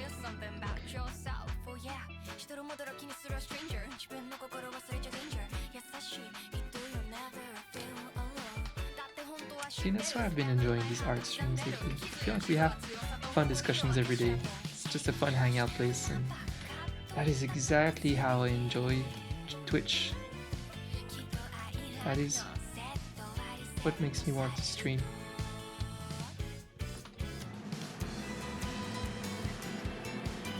I think I'm gonna make us do a vote here. Can you see on your monitor the difference between these two reds? Number 2 is slightly more pinkish.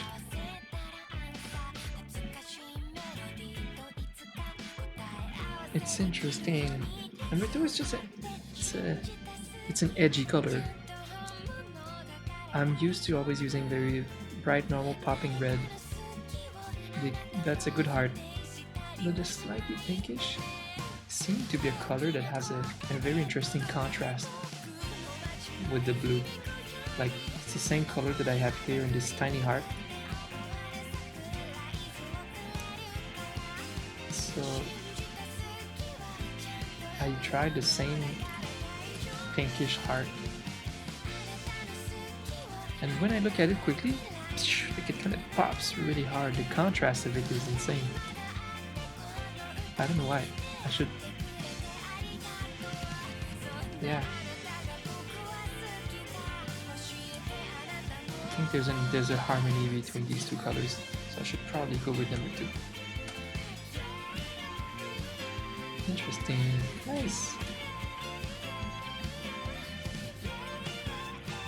Here's another question to ask ourselves, is if we should have a mini extra heart.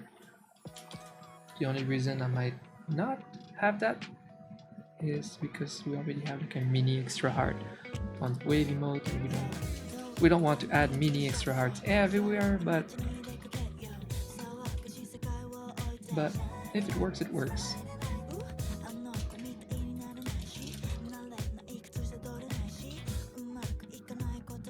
And I'll try another one where it's like on top here.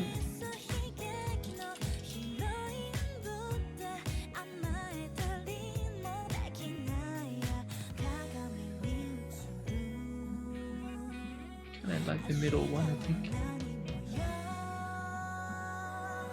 Definitely not this.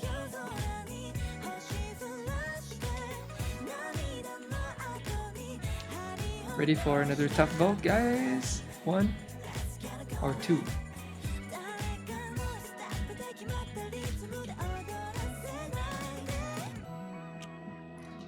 The extra heart is not necessary, not always. It's not always better. It's a good question to ask ourselves. Okay, 2 good votes for 1. Yeah, it's pretty full already with the perfect contrast of colors. It doesn't need the extra heart, it seems, huh? Well, guys, you're making this easy for me. And the last thing I'd like to maybe try is like a blush, which is always hard with characters with dark skin or blue skin.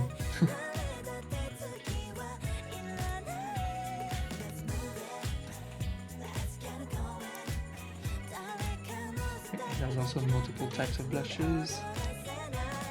Ah!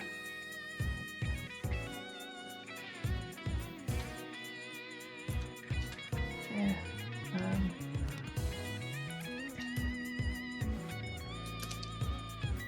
opacity.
That bass though.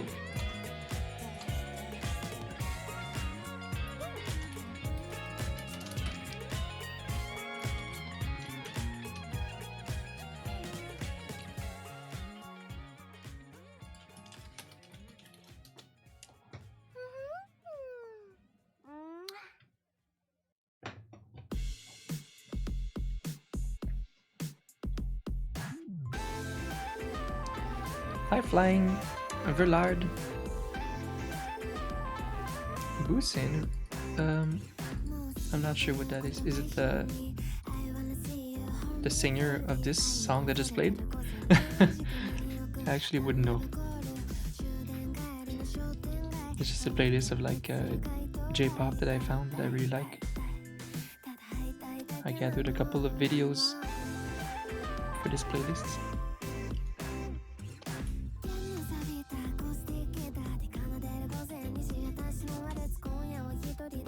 Welcome, thank you for following. Let's try the pink.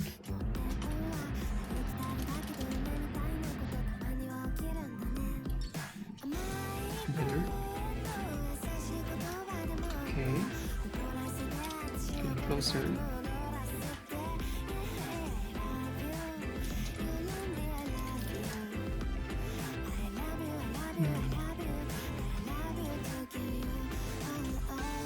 There's the option of like kawaii cheeks like that.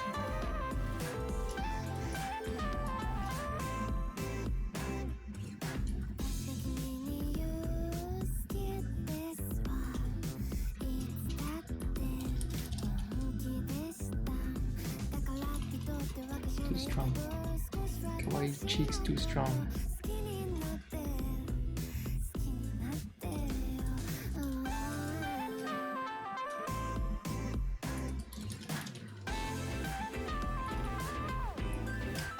This ain't it, this ain't it. Yeah, a blush on a character like that is tricky.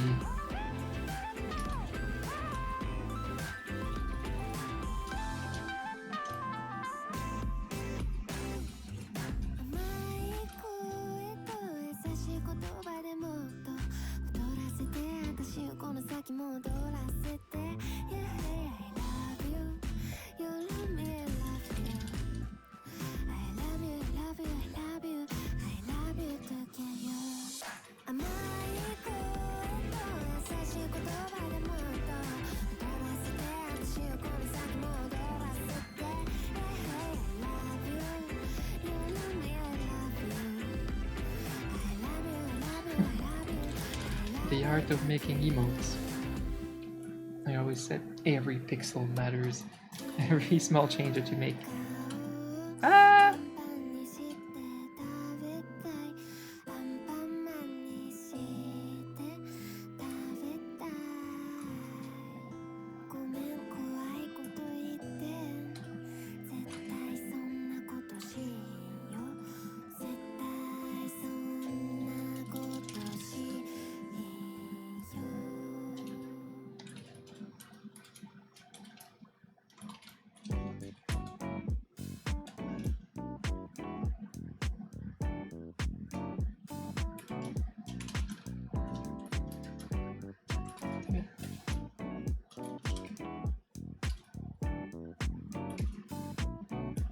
Oh yeah,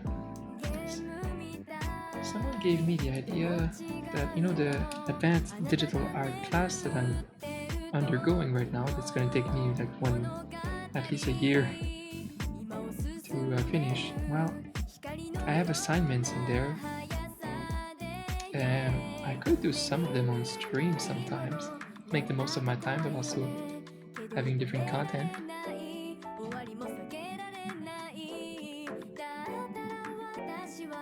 Assignments like practicing perspective stuff or a bunch of different things that you would do in a digital art class. That could be fun to stream, maybe.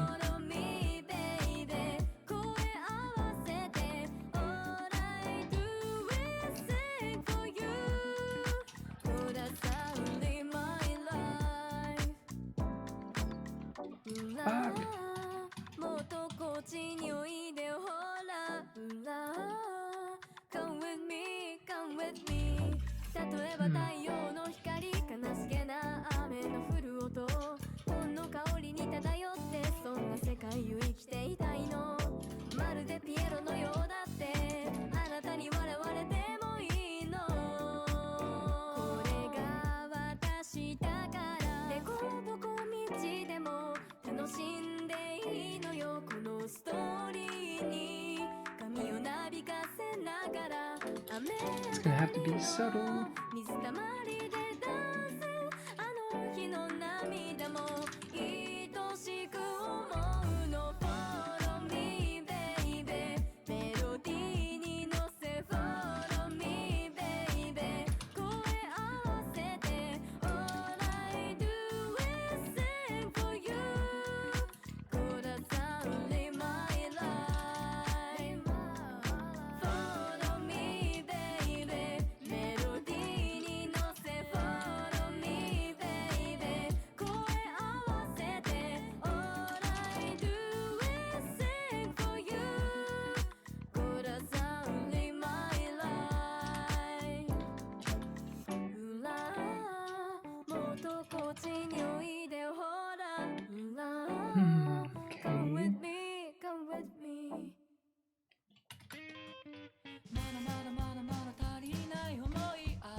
It's gonna have to be one of these two blushes or none. The middle one, cheeks one, or no blush.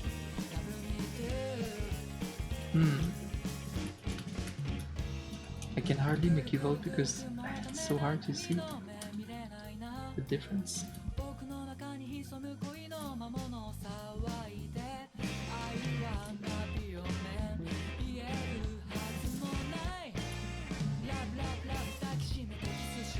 to like look away for a minute and then look back to see the small differences with a fresh eye. So how are you guys doing? Any plans this weekend, even though we're Thursday? It's weird that it's kind of my Friday. And then tomorrow, well, it's not a day off. Actually, it's the hardest day of the week tomorrow. It's a big day of hustling with my artwork of Berserk. Gotta nail this sketch, the characters. Woo! Woo!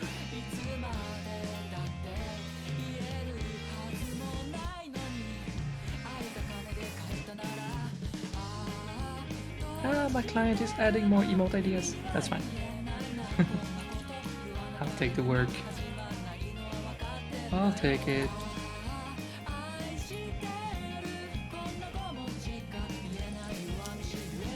Any experienced emote voter that want to try here? So number 1 has no blush, 2 has tiny cheek blushes, 3 has a middle of the nose blush, and the difference in big size is like this. That's cheek blush, and that's the middle nose blush for number 3 here. Let's do tiny changes. Just add a little tone of color on the base.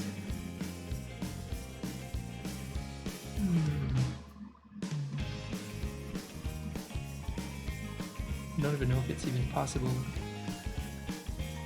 to see the differences on your monitors. Sapphire, you like the idea of the middle blush?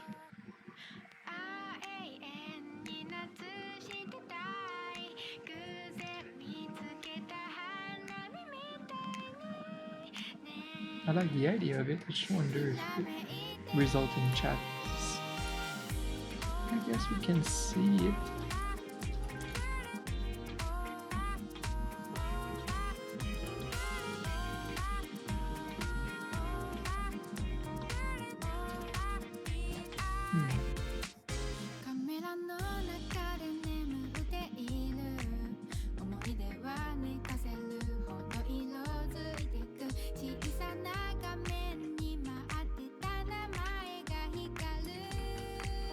He also looks a little bit like he's biting the heart, just because of how close the mouth is to the heart. It's not what I want, because if he was biting the heart, I would make sure that it's obvious. It's borderline.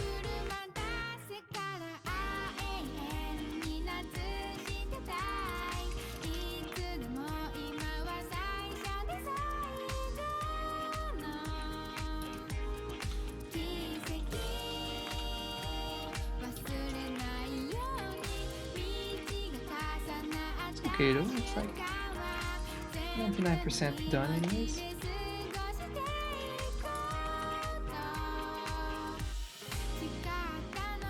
I don't know. I might actually... it looks like he's biting the heart. I don't want that.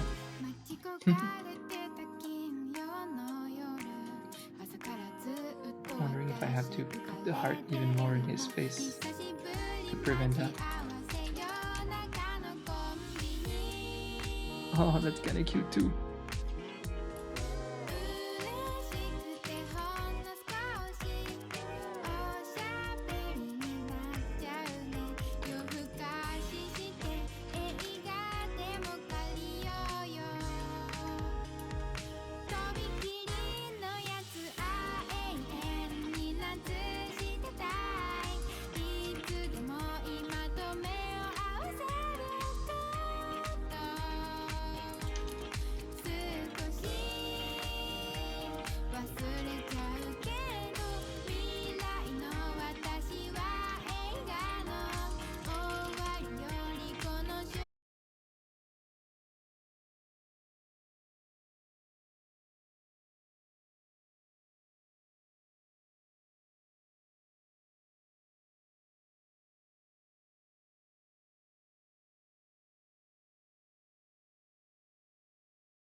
And the paw on the cheek seems to sink a bit in the cheek a bit more.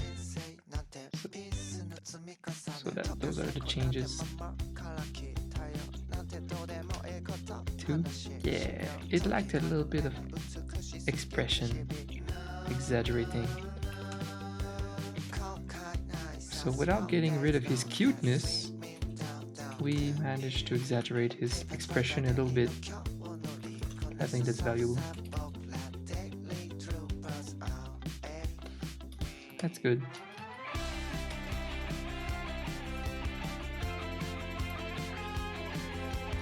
It could be even more exaggerated.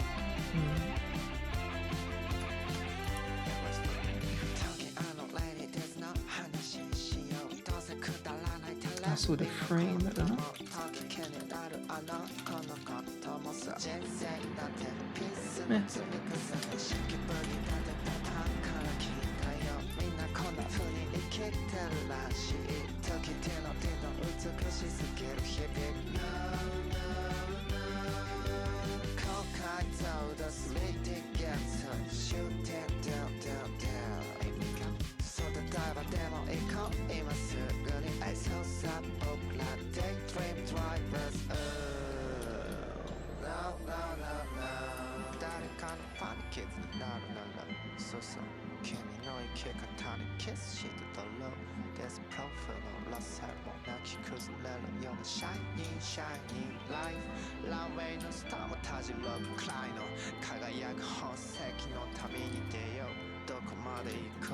You like the upgrades, the changes?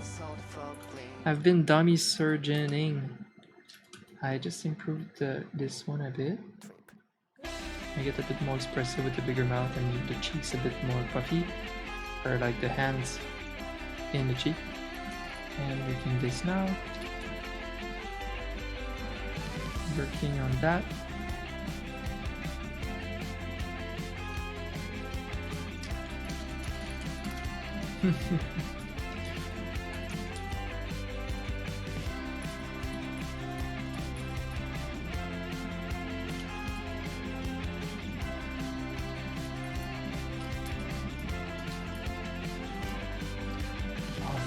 There's another playlist that this makes me think of.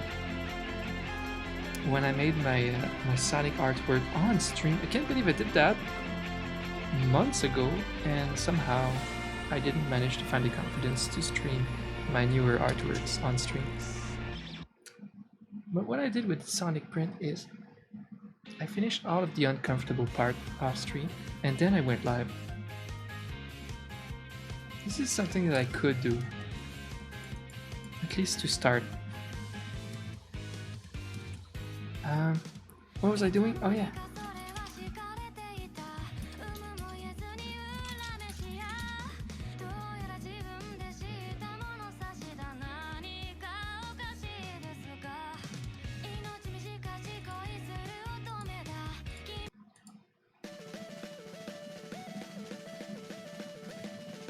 It's like a Sonic playlist.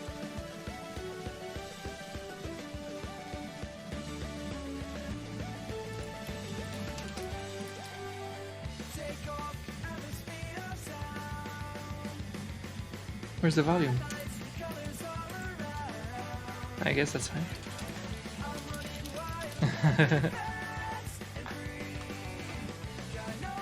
It's a Sonic playlist!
That is some hype Sonic music.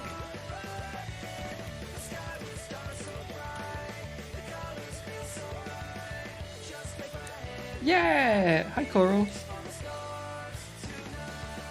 I'm low-key, high-key Sonic fan. I mean, no, I've always been a Sonic fan, but mostly because of the retro games. I was so passionate about Sonic when I was a kid, and I drew them a lot. And you know what's cool? Is now there's like a new fandom of younger people than me that love Sonic because of the newer games, and I find that really cool. That in the end we share like a love for the same character. I haven't played much of the most modern type of Sonic games, but I still appreciate what it is. And oh, guys, my niece drew me a Sonic artwork because I gave her a Sonic plush.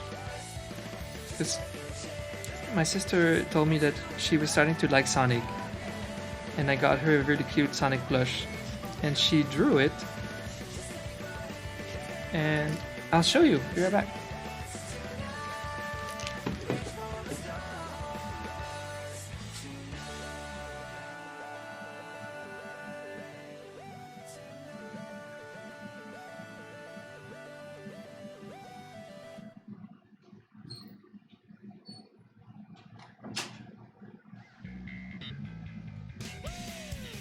I also have a Sonic plush in my background somewhere. Under Kirby. I think Kirby is sitting on a... Oh, there's a Mega Man too. Okay, you have to see that. Oh.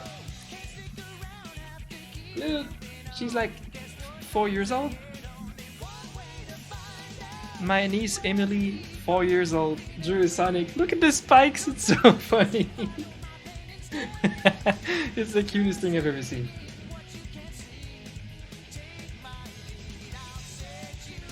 I can't. It's so derpy and perfect. She's 4 years old. Can't believe she drew a Sonic. I feel like the world comes full circle with my little niece drawing a Sonic. I love the little spikes around his head. It's just so brilliant.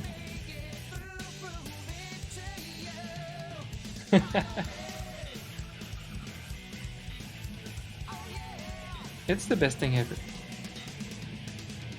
I think the first Sonic game I played was Adventure 2, right? Exactly, it's like you're part of the new gen of Sonic fans. And a lot of people look back on Sonic Adventure 1 and 2 as some of the best Sonic games. I sadly did not play it, but for me it was Sonic 1, 2, 3, Sonic and Knuckles, the classics. I did miss a classic though, Sonic CD. I'll have to emulate it and play it soon. Been saying that for years. It's good.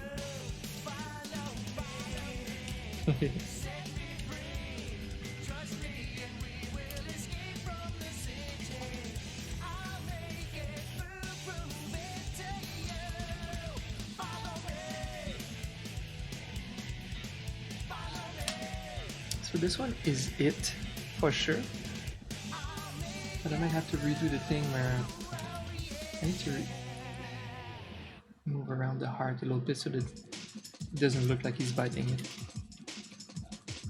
Oh, it was really fun. Was it last year? I think we played Sonic Mania. That was great. You know what? It's the first retro Sonic sequel that is good. You know, Sonic 4 was kind of a flop because they changed the mechanics and everything.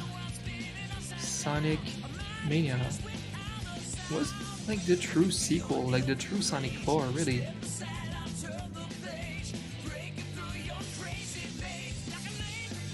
And it was good. It was good.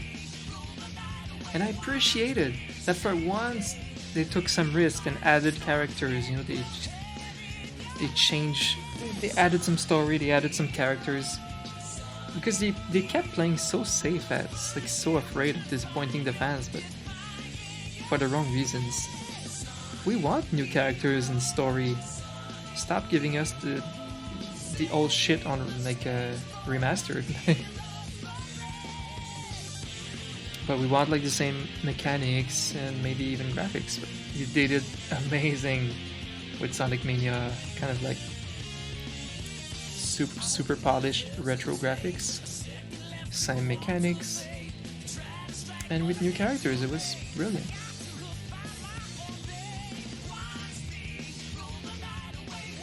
And that would be cool with them adding characters from like Sonic Adventure or Heroes or whatever in the retro style Sonics. The adventure games haven't aged super well.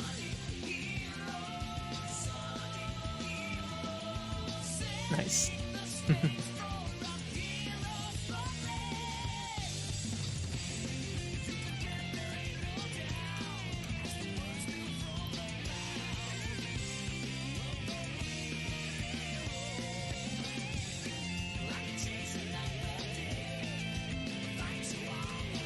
I'll try this again.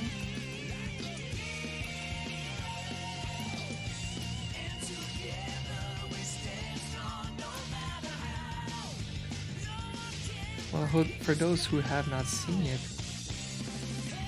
I'll show my Sonic artwork.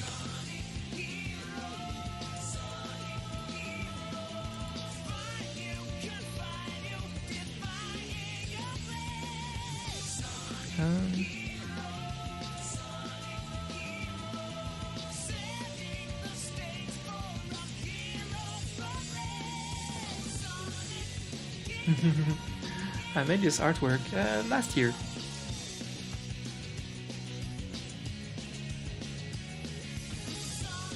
And I like it. I think it's clean. I think it represents my love for the old Sonic, you know, with Sonic, Knuckles, and Tails being the main characters back then. I still like this print, and it's by far my most popular one on Etsy. All the Sonic fans. It's nice. And I added a little Robotnik. Or, I mean, Eggman. Now it's Eggman. But back in my days! It's funny, I read a story of why there was this confusion with Eggman and Robotnik. It's complicated. Now they just they merged the theories and the stories, and his name is officially Robotnik now, but his code name Eggman. So we just refer to him as Eggman from here on. Complicated.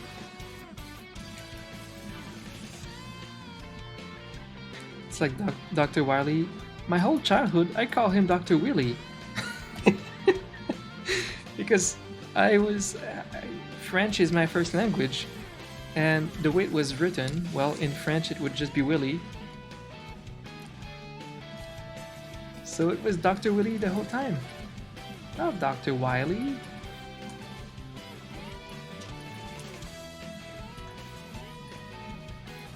Still Dr. Willy in my heart.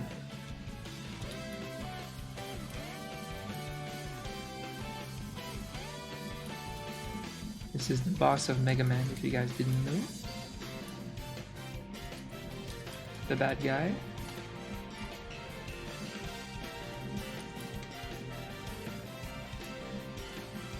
Every couple years I do a marathon of the retro Mega Man too, so that's also something we could do sometime later this year, if we're in the mood. Damn, I'll have to make a Coffee Time Doodles about Mega Man at some point. I mean, that's one of my tops.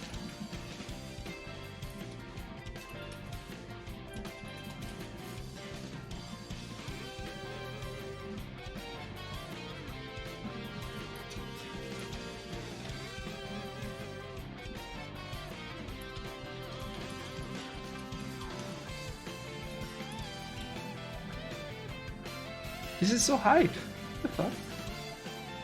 I'm gonna save that playlist for next stream.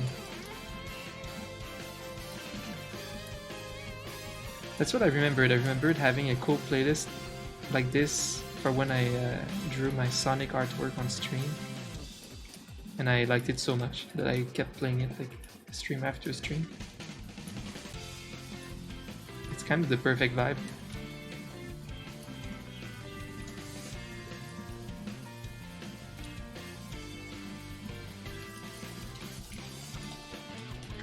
Okay, well, so I'll have to decide if I prefer the one like this with the heart more in his face or this one. But this one, in small form, looks like he's biting the heart, which is not what I'm about. So I'm trying to put the heart a little over his mouth with this one. So that there's no confusion.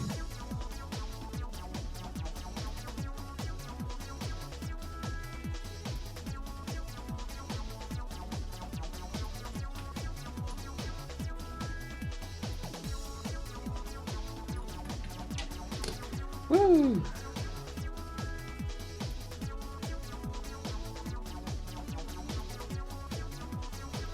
We did good, didn't we? Well, yeah, eating the heart is a concept that I've used once or twice. Where's failing? Consume the love.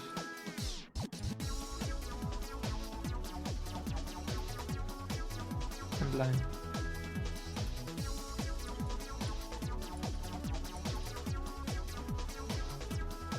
Okay. Okay. Kirara is biting the heart from Inuyasha. An anime that I have not seen. But yeah, it just needs to be obvious when you want something like that. I don't like the confusion of wondering, is he biting the heart or not? That's why I try to push the heart a bit more on his face. I'll have to review that later. Well, I will have to find a moment this weekend to clean and export them, but I don't need to do that on stream. And I have to go eat so that I keep my eating schedule for my intermittent fasting. You're really cute. Koro, thanks a lot for joining us today. Yeah, I think I'm gonna call it for today. I have to go, I have to maintain my schedule. It's too bad that I can't go more than 3 days of streaming this week.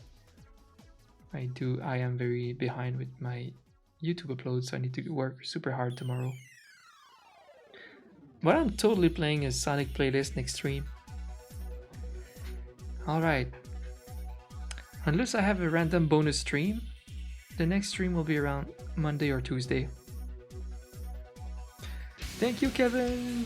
Thanks for being a AAA client. Very, very chill. Very nice to work with. Looking forward to making tons more. Well, thank you so much, guys.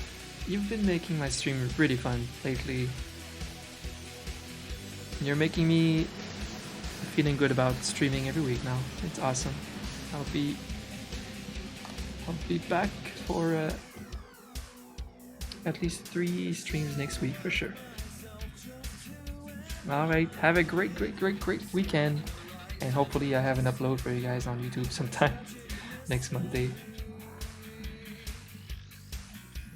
I miss you guys already. Kind of want to stay and hang out, but I need to be careful with my schedule. So let's do it. Let's save it for next time.